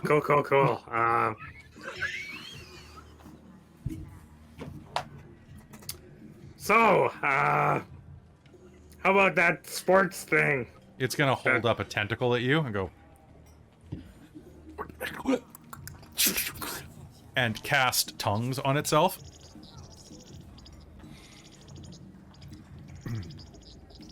Hey, you. You bringing those orange slices for me? Oh, wait, no, sorry, pardon me. I'm messing up here, folks. I'm role-playing incorrectly. This is an Artuk Elder, which means that it doesn't talk like that. That would be stupid. Just so silly. Oh no. You come here. You talk to me. And you bring me orange slices. Sorry, I didn't bring extra. You can have what's left of this, and he'll fish out what half strained orange wedge. Pre-chewed, it's mostly digested. Make me a persuasion roll. Or a deception roll. To get him to understand that this is a benefit of your people. His cheeks hurt so bad. Let's see, I'm rolling this at -3, so that would be a Oh my god. that would be a -1. You bring this So he's gonna knock it out of your hand, and You bring this disrespect upon me. Here, on the day of my daughter's quinceañera. Yeah, you brought your daughter here? Where No, are she's they planted? She's back on my ship, but I have been called in here to negotiate with you. It is my daughter's 15th birthday. We are a very spiritual people. And I know that you are here and you anger the gods of war with these paltry offerings. So I ask you again, why do you come to me? And I ask you for the first time, what gods of war do you serve?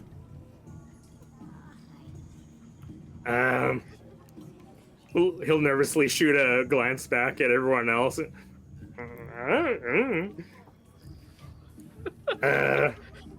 There's question. Do these guys look more like seaweed, algae type plants, or do they look more like? Oh God, that doesn't answer anything. no, they look kinda like an starfish octopus. made of Jellyfish evil. fern. Yeah, but they're all spiky and they've got eyes on all their corners.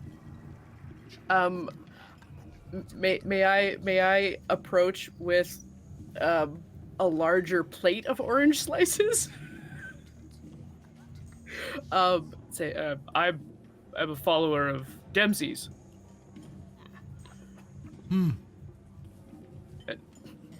And my companion has been a Who is brave this warrior. Dempsey's you speak of? Am I known to him? Is he known to me? He is a powerful god of war? Or is he just some mook? He's a powerful god of oceans, and oceans crush things well. I have sailed many oceans, all 11 of them, sometimes 12 or 13. Let us be fair, the first 11 oceans were the best.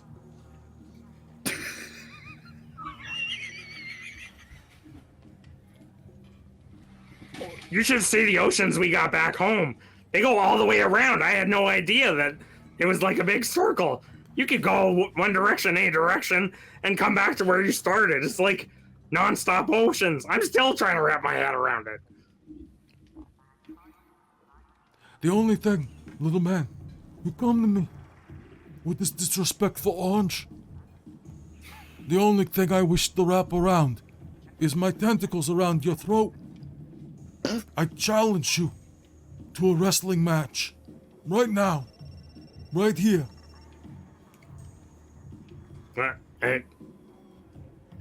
Okay. And, Then let it begin. No. You can do you want to hit me first, or should I hit you? This is a wrestling attack. A wrestling match. I will show that I am superior to you agents of the Damsies. Oh, jeez. so, Francis is going to. They're going to move a table out of the way. So Wrek, it rears up its hind legs, and you hear as it begins moving around. I need you to make me a strength and athletics roll, please. Oh no. Athletics.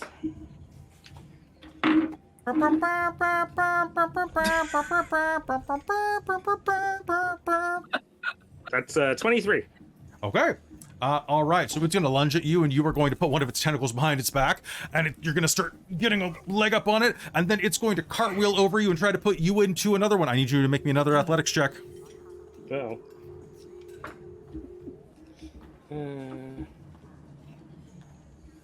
That's 19. Okay, 19. It flips over you, tries to put you in a headlock. What do you do to block this, and what's your next move? Could I use my nimble escape to disengage? Yes, you can. It sees you, squares back up again. I'm gonna pin you this time. I don't know, I'm pretty slippery. Make me another check.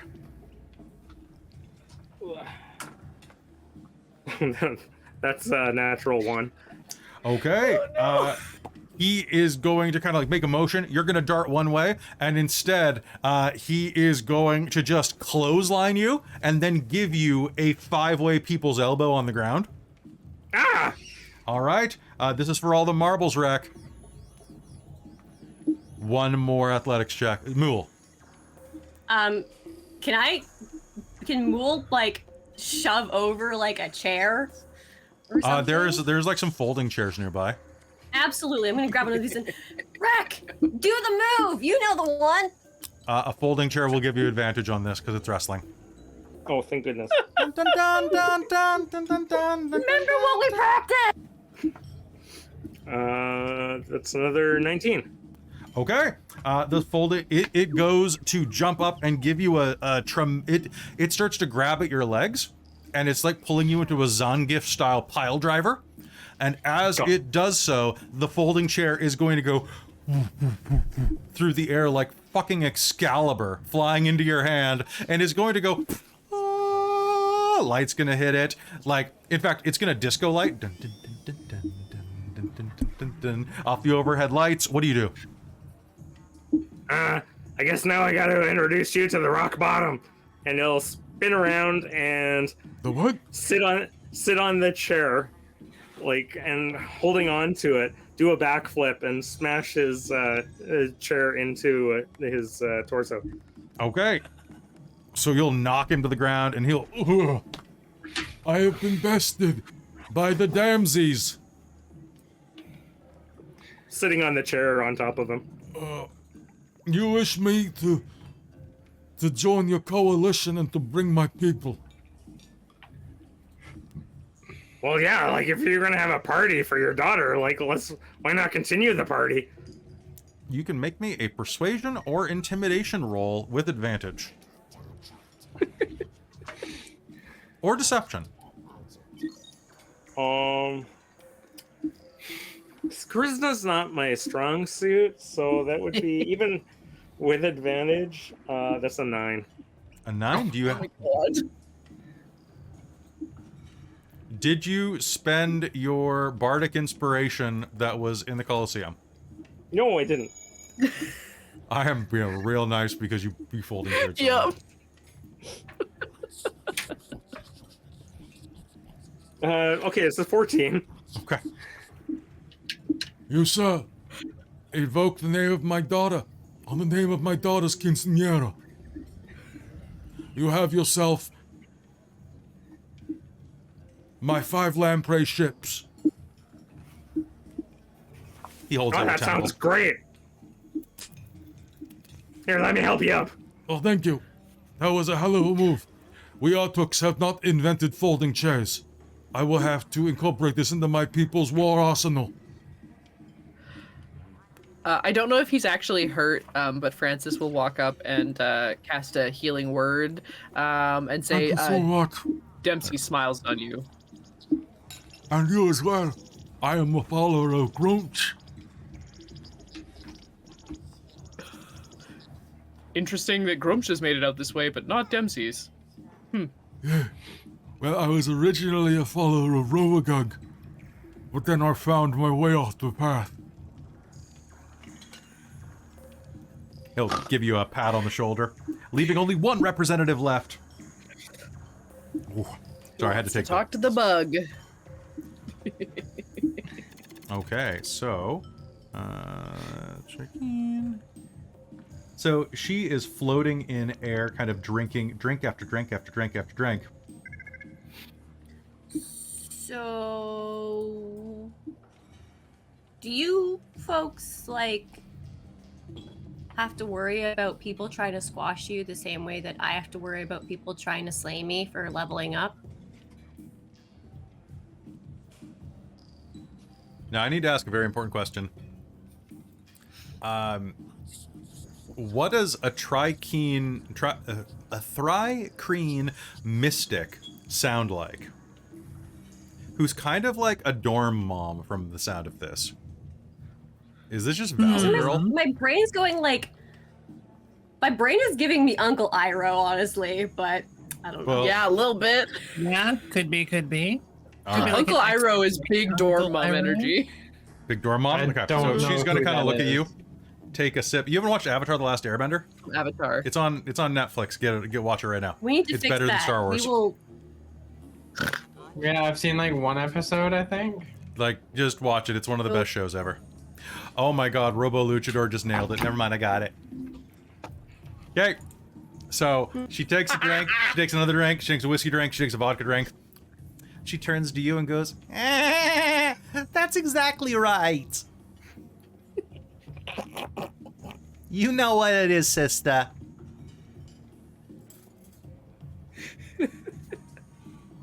So you're a slime. What's that like? Squishy. Yeah, I've had those type of days too. My uncle went that way. What's it like having, like, a shell? What's it like not having a I don't have shell? that. Squishy! Pretty firm. You want to feel? I just had my thorax done. Sure, what's that like? It's very firm, very supple. It seems like it could be very useful for protecting. I've had space bullets just bounce off me. That is very cool. Sometimes I absorb them, and then they, like, just fall out when I go to sleep. That is also pretty cool. So I noticed that you're making friends with the Artooks, Which ones are those? the plant people, the fleshy plant people. Oh. Yeah, they seem pretty cool. We started sautéing them in butter a while ago. They don't like it very much, but they're delicious. Kelly is not improving this. This is in the module. Well, he's improving the butter.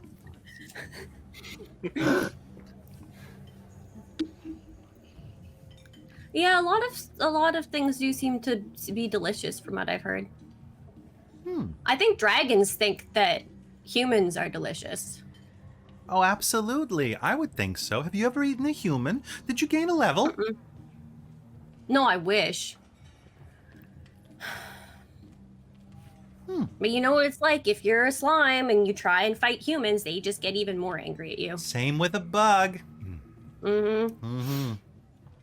Well, Don't you think humanoids are so weird? They've got like these like bones on the inside. Like, how is that useful? it's not useful. You gotta wear your bones on the outside. That's what that's what my father always used to say. But then he was squished by a dragon. Oh. No, he got better. Because he didn't have bones on the inside. Smart. If you were in a suit of armor, would you basically be a Thrycreen without the extra arms? Or telepathy? Probably. I was working on the telepathy thing, but How's that going it didn't for go you? so well. I tried to I tried to get a brain from an intellect devourer, but it didn't go so well. Oh, that's too bad. Look, folks, I know what you're doing. You're trying to win me over. And I love it. I love the work you're putting in. But the deal is that my people and I, we used to be servants. We used to be, what's the politically correct term? Unpaid interns without the ability to take leave. But we freed ourselves, and we've traveled for 40 light years, and now we are looking for a place to call our own. But what this means is that as we are wandering through Doom Space, we don't have much food or spell jamming helms. Well, if we work together, you could get some of those. Or you could steal them from the astral elves as we kill them. I mean, we absolutely will do so, but... Right of conquest. Do you have a spare spell jamming helm? I would happily No, but why don't you just come to our ship? And take your spell jamming helm? Then you wouldn't be that useful. No, like just... Oh, yeah, okay, I see your point. Did you guys take the spell jamming helm from that previous vessel? Probably, I don't remember. In chapter 4, the salvage episode with the Illithids, there was a spell jam. Oh no, that spell jamming helm was taken. Where the hell's the spell jamming helm that you sold it, didn't we? We sold a spell jamming helm in like the first episode. That's true. You made a ton of money off that, so you don't have that one anymore. Yeah. I was like, Alternatively, honestly, look, my people like to eat. When you're with a Thrycreen, then you should know. Speaking of me, I'm a Thrycreen queen. I know that there's nothing more important than good times with your family and some food, some nosh. Out of this world. So, if you could do me a favor, how much food do you got? Mulj looks back at the others. We can get food. I know we have some food. We could purchase some.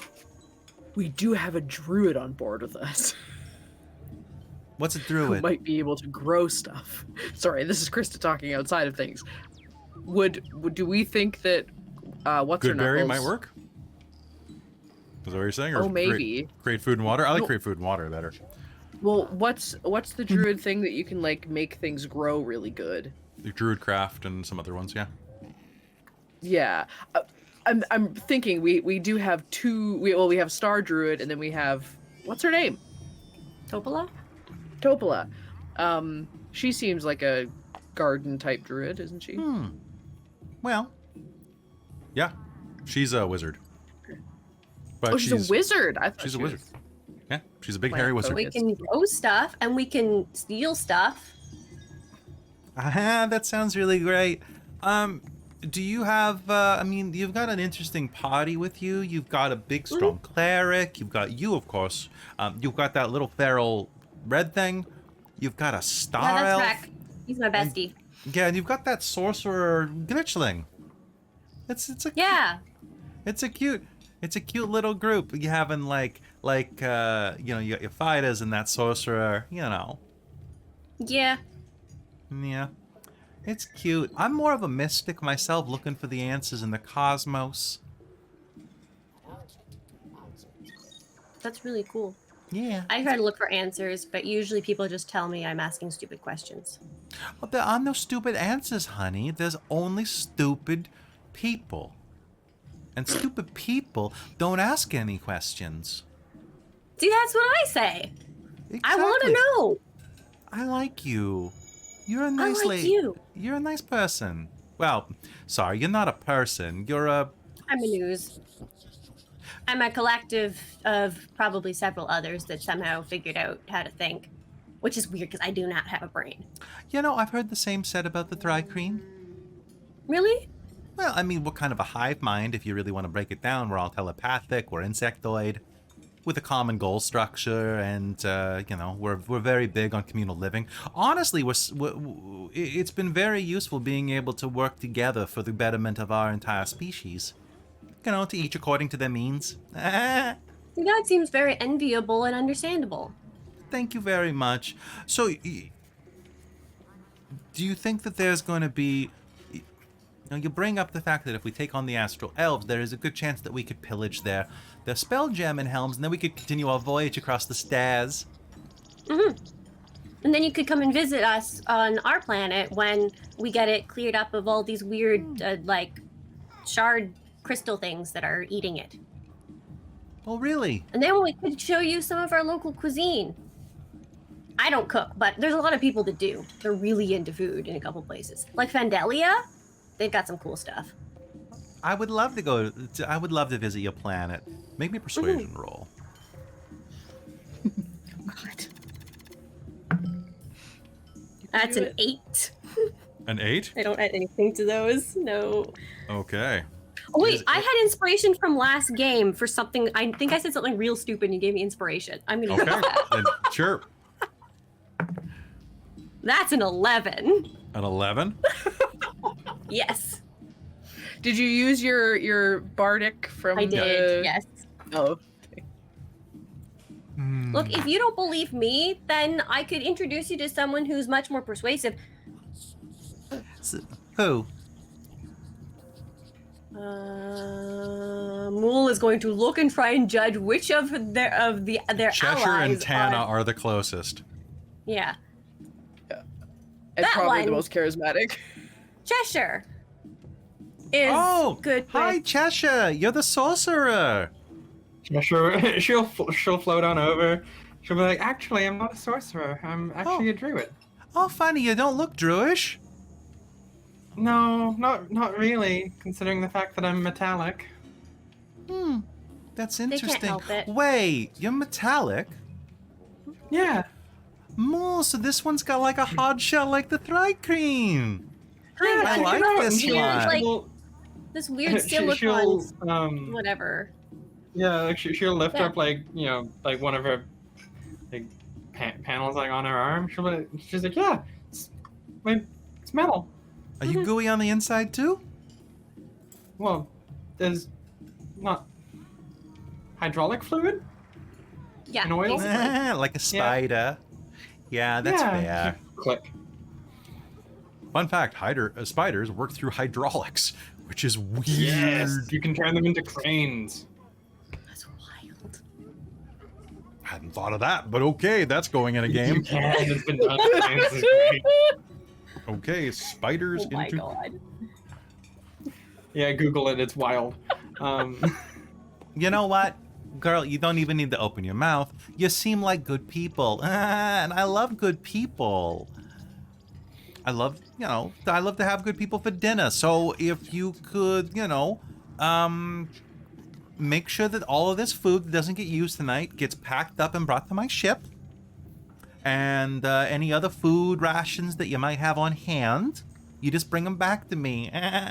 And then I will say that yes, you can have our scorpions. We have 4 scorpion ships, including my ship, the Vrusk.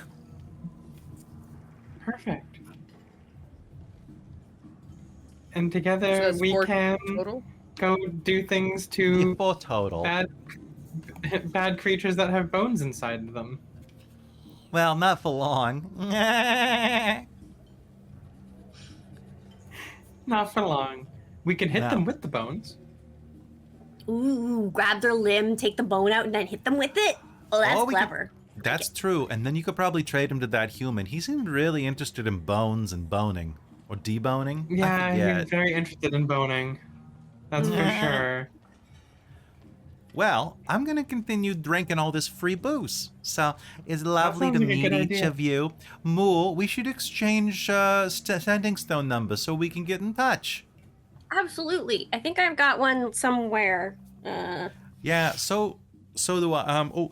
Sorry. And she pulls out her sending stone. You can see that it's a picture of like some shirtless human guy with really bright blue eyes on it. Sorry. She swipes it off. He's very cut. Yeah, I Haven't don't really scrolled get on. reception out here. I don't think my plan extends into the astral sea, but here. Oh, you should really get my... a friends and family plan. That's the best part of being a collective species. Is a friends and family plan it's just a great deal. Can I get on the friends part of the plan? I don't see why not. Oh, that's awesome. We'll talk. We'll But here, talk. and Mulj pulls out from like their leg a rock. Boop, boop, boop, boop. All right, and as you are doing that, Vokoth will stand up and say, Well, I suppose that you have successfully created quite a coalition. I suppose that maybe this is worthwhile for the Mercanes to support. If you would feel comfortable with it, I could arrange for some Mercane support as well. If you were interested in televising it, perhaps you'd send us more. The exclusive rights across all of Doomspace. You know, Yes. monetize everything. Monetization?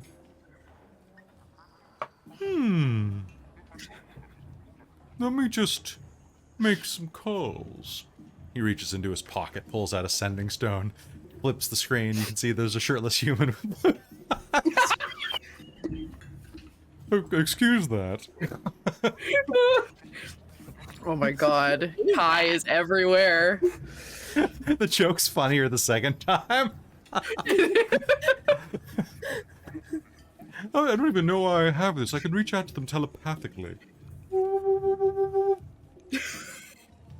I did it for the lols.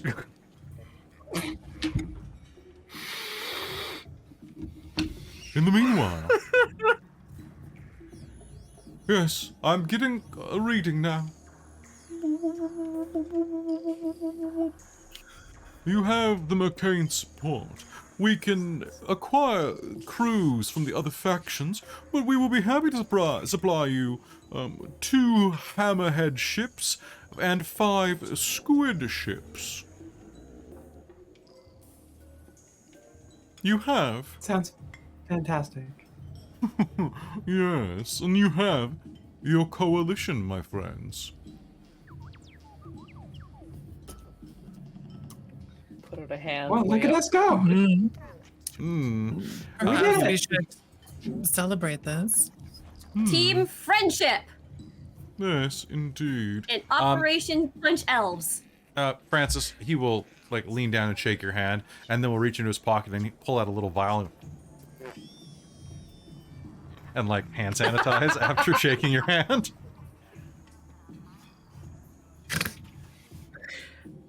Francis will wipe their hand on their shirt a bit. Do you want some hand sanitizer? It's made from squeezed artuk.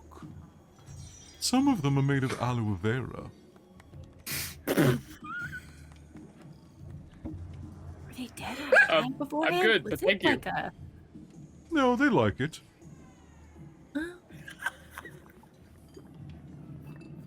Is it like And they feet? call me That a makes it floozy. so much worse. Always rub some Well, you plant know cum on your that- hands. There we go. Oh my god.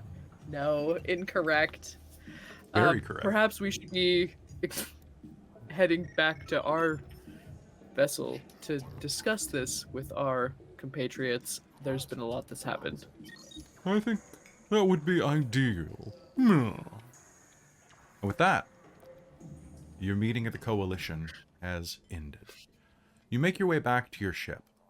there is a bit of an exuberance to you as you head back there. And before long, you'll find yourself once again on the deck of the Second Wind. So, how did it go? It went really I well. got called a floozy multiple times. Yeah, were I you a made floozy friends. multiple times? Well, I wasn't directly, but I mean, I didn't deny it. Don't worry, you'll definitely try harder next time. You know what they say? Try again. We're the little engine that could. Yeah, your previous history lessons definitely came in useful, so thank you for that. Of course. Well, I am happy to have facilitated this meeting. I hope for the best. The Gith says to you as he gives you a little shoulder nudge. They nudge Crux back a little bit too hard, Oh. and just then looks down a little embarrassed. And they quickly pull out their little notepad where they've written down like all the ships that have been promised. Oh boy, that is quite a few ships. Yeah. Yeah, we have a full-on fleet. Yes, I suppose we do. My friends, as we head forth to sally forth and defeat the enemy, I have to think. It is... I couldn't have done this by myself. I suppose none of us could have, really. It is together, working together, fighting together, that we have managed to sow the seeds of the destruction of Xaryxis. Here, here. Mm-hmm. I cannot thank you enough for the second chance to prove my worth. It shall take some days for them to assemble their fleets, but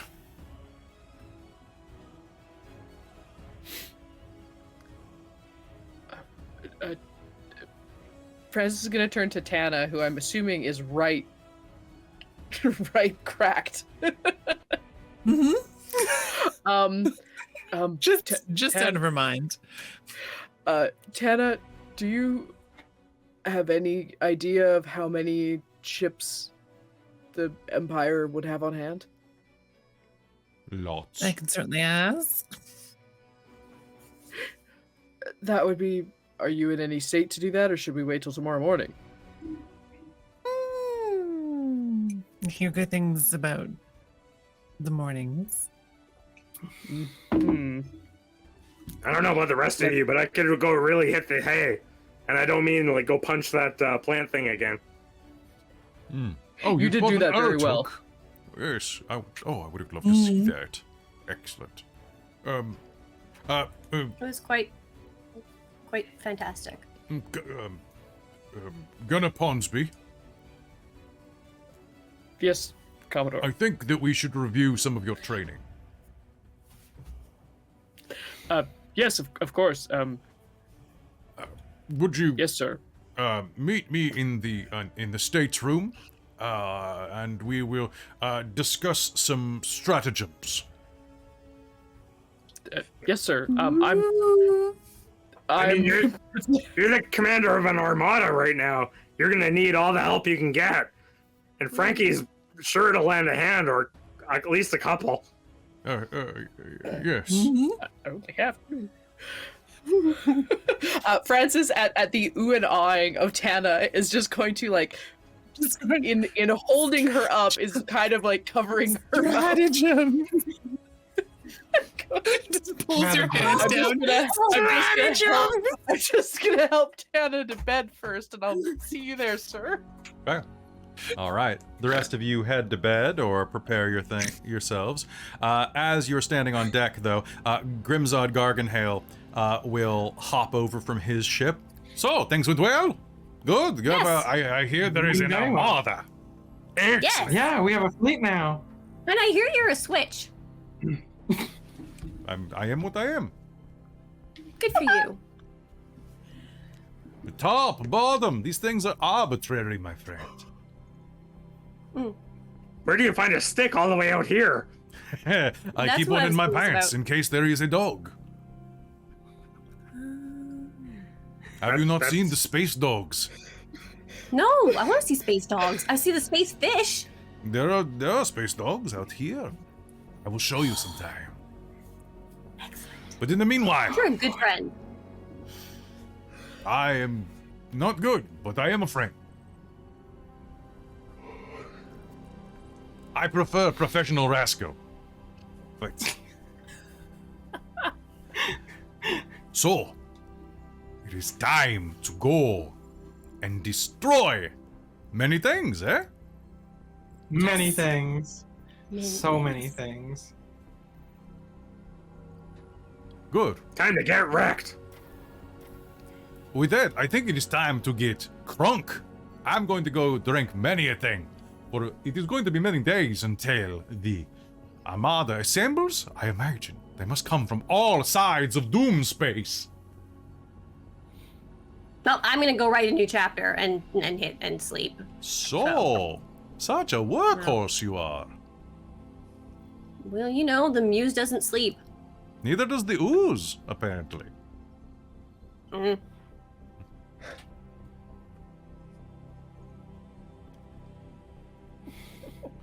Well, Cheshire, if you're Yes. not busy later, there are some things that I would discuss with you and Topra. That sounds fantastic. I'm looking forward to those. Although Tana, From below decks, you hear the word stratagems yelled out by a very drunken elf. Stratagems. if I There's only noticed many that, strategies. where is the princess? Where is my cargo? Oh, Oh, she's- I think Tana was dragged away for being drunk and disorderly. I by did friends drag at certain Tana away. points. Yeah. So he's looking around. Where is Tana? Where is the princess? She went home, I think.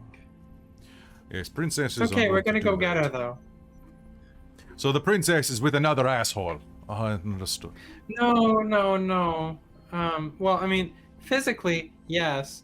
I think emotionally and romantically, no. It's Oh, interesting.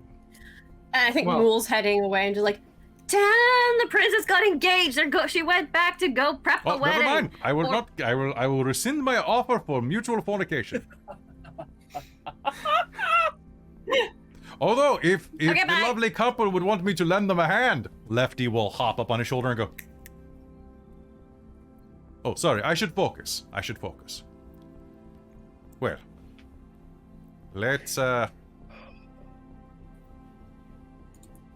your names ring out in history, my friends. Ring out somewhere. What? Excuse me. I have a meeting with, I have a engagement with I'm going back to my ship to do some bad things. In a good way. oh good. Anybody who wants to join in, come knock on the cabin's door, because if the ship of death is rocking, come on knocking. It's fine. We're pretty open. We're good. Anyway, you have a good night. Goodbye. And he jumps back across because he had to show up in this game at least for a minute.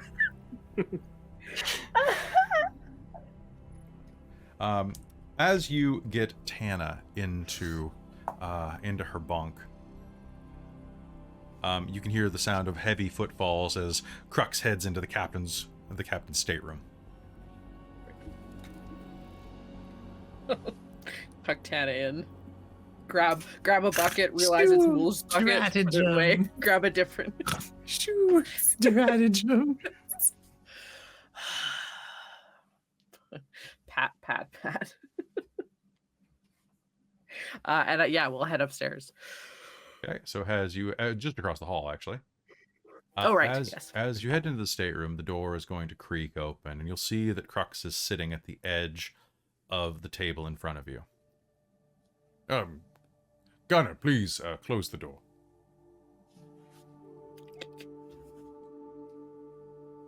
I wanted to speak with you briefly before we continue. Yes, sir. Sir, you arrived in my life at a very difficult time. And through your friendship and guidance, I have come out of a very dark pit.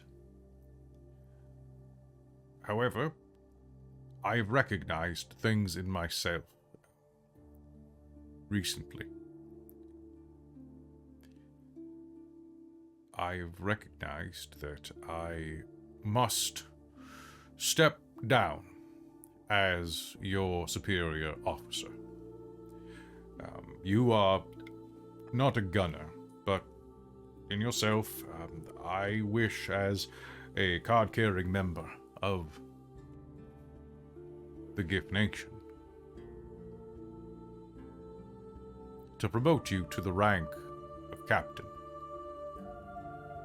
You have single-handedly, you and your crew at least, have, I guess not single-handedly, but you have forged this coalition. Single-handedly, sir. Deftly.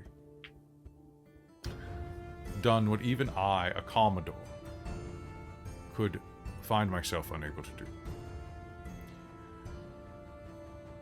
And so I see that you are leading this into battle. You are leading us all. Myself, others. Nay, I say formally, as the head of a coalition, now that you are a captain, I suppose that is the wrong.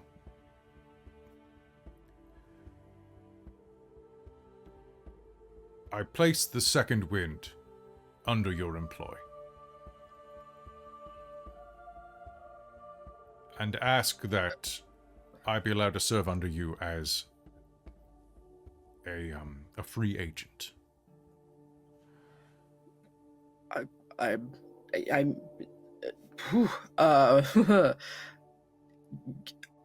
Well, I suppose you're free to do as you wish. I don't know if I don't know how the whole GIF hierarchy really works. Truth be so told, if that is correct, as the head of an armada, I suppose you should actually have the title of Commodore yourself.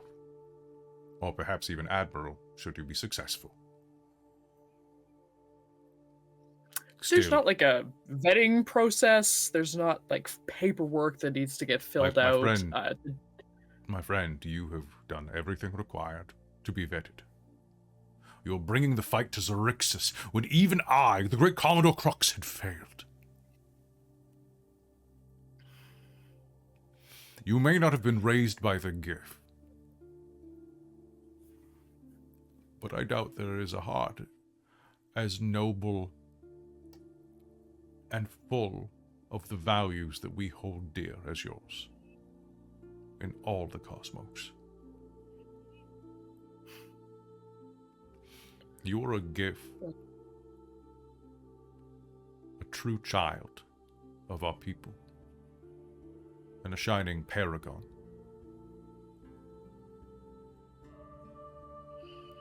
It is why I have found myself with some affection for you, and I must relinquish my command of you and insist that I be a free agent, not directly under your hierarchy as well.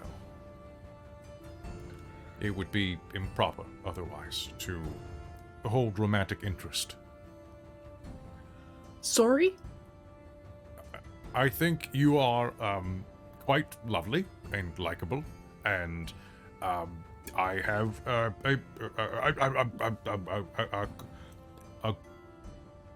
crush on you. But it is not the only reason that I admire you, and I'm not saying these things simply to bother you up, because I can recognize that my romantic feelings are separate from my admiration of you as a person and individual. Understandable, Commodore, absolutely. That because it's reciprocated, so Hey, I what? don't want you to think that's just because you've helped and you've given me a ship, but it's not because of that. It's because, and not just because you're the only other gift I've met.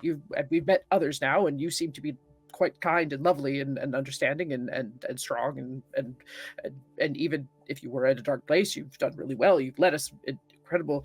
I'm Captain Francis. Commodore. Would you accept a field promotion to Commodore?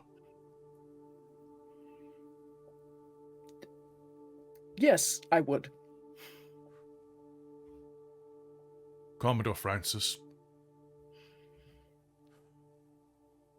Might I hold your hand?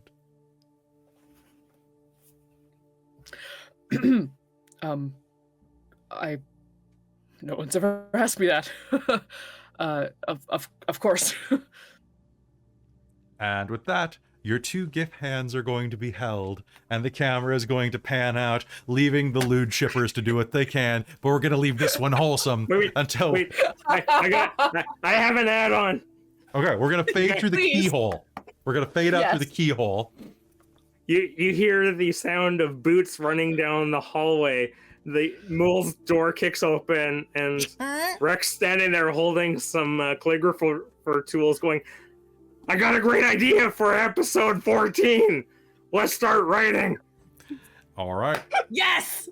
Now with that, we're going to cut there. The next, well, it takes about a week for the remainder of the coalition to assemble. Over that time, you've learned from the princess that the coronation consists or will consist of roughly 30 star moths. A heated battle, but not an unwinnable one against your forces. In fact, you like the odds. However, as you gather your forces, you find yourselves at the head of an immense fleet. All preparations have been made. You find yourselves completely ready to go kick some Xaryxian ass. And as you do, as you set out to the Astral Sea, returning from Doomspace with your newly minted coalition, heading to go and claim your destiny and rescue Elos from the verge of destruction, the silvery fog of the Astral Sea catches the light of distant stars and coalesces into clouds that vaguely resemble faces, as inscrutable as they are enormous. Perhaps these are the visages of gods watching over you, or perhaps they are merely fragments of the astral plane. Stray thoughts given form. None of that matters, however. As your coalition presses into the Astral Sea, a distant roar gathers your attention to one of the cloudy visages, from whose mouth emerges a large red dragon. Riding the dragon is a knight clad in golden armor, their face hidden behind a fearsome visor, shaped like a dragon's scowling visage. That's where we're going to call this game, but first, you're all level 8. Hot damn! Woo! Woo! Hot diggity! So everybody's level 8. Ah! So yeah, any downtime prep you wanted to do during those 10 days, we can start game with that and then do a flashback. But I wanted to get us to that so we can level y'all up. Heck yes. Level up, level up, level up, level up, level up. 1. Yay, Two. I'm up to 59 hit points. Nice. Or And almost nice. there. All right, D8s. All right, so everybody roll your hit points. What we got? Yeah. I rolled a I rolled a 5. 4. All I right. rolled a 6. Nice. Is So that anybody turns into a 9 because Tana is secretly buff. nice? I rolled a test dice. Good. You got to test those dice. I'm at a 5. Honestly, that's not terrible. Yeah, 5. Nice. All right. So, folks, thank you so much for tuning in to this wild and wacky episode of Spelljammer. I thought that was pretty good. They don't give you That was a huge lovely. they don't give you a huge amount to do in this one, so you kind of have to make a lot of the fun yourself. But with a crew like yours, that's pretty easy overall. So thank you so much for playing. And with you throwing us such crazy NPCs.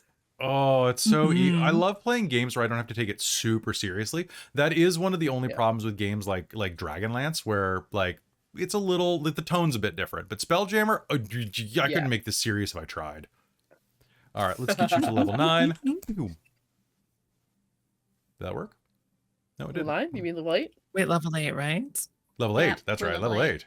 Level 8. Yeah. I mean, I'll take level would take 9. 9. Yeah, right. I don't think we're good Yes, enough the to eagle skip mask levels. was top notch. Oh, ability score improvement. That's right. Yeah. Yes. Oh, that's right. Get your ability score improvement or feat. I'm I'll need to debating look at taking feet. a feat. Not sure. Where can we pull feats from? Basically anywhere. Just run them by me first. You got it. All right. So first, I got to thank our sponsor for this episode, Bookwyrm Games. Thank you so much, Bookwyrm, for supporting the stream financially and emotionally, because it really is a big perk emotionally knowing that you guys have our backs. Visit bookwormgames.com to get all of your dice paraphernalia, and other fantastic gaming supplies. They are a wonderful company based out of Vancouver, and if you use code DorkTales2023, you'll save not only 10%, but you'll let them know that Dorktales sent you, which is a huge boon for us and future sponsorship by them and other retailers. Also, their dice are really, really affordable for some incredibly high quality ones. Honestly, a lot of our sponsor money is probably going to go back into buying other cool dice, because they have some rosewood ones that are like gold, Ooh. but they're full of they're like gold colored, but full of like red veins, and they're just the Garleon Faradice set, and I want them so much.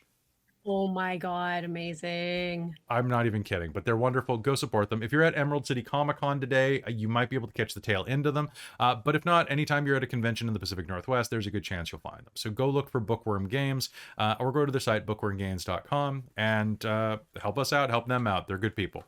And let us know what other sponsors you like, because I really like these guys, and I'm hoping we can stick with them for a while. But I love hearing what you think of our sponsors, so let us know. Also, thank you to our patrons at patreon.com/dorktales. You are all amazing, and we could not do this without you. A big thank you to Sol Omen, my world building producer, who is going to have a lot of her works showcased in the new Shards of Nirn that's coming on Tuesday. Then let us say thank you to my divine producer, Jan, my mom, and my stepdad, Bob, by proxy.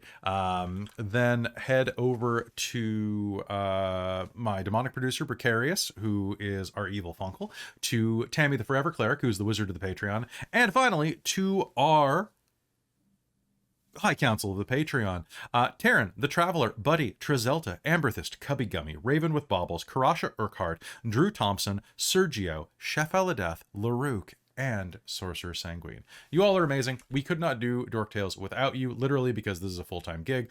If you have a few spare bucks in your pocket, I strongly encourage you to go to patreon.com/dorktales, join the Dork Armada, and sign up today, because when we hit 150 patrons, we're at 136-ish right now.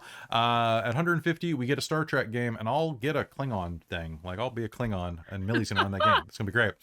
So I can't wait for it. And the other great thing about Patreon is you get a bunch of access to early games, and when you do so, you can start tonight at 6 p.m. Pacific. That's in 2 hours, with Mage the Ascension, Technocracy Zero Sum, ran by Jen, starring myself, Amy, Christine, and Robin. And it is a great game. It is creepy and lovely, and I'm very much looking forward to it.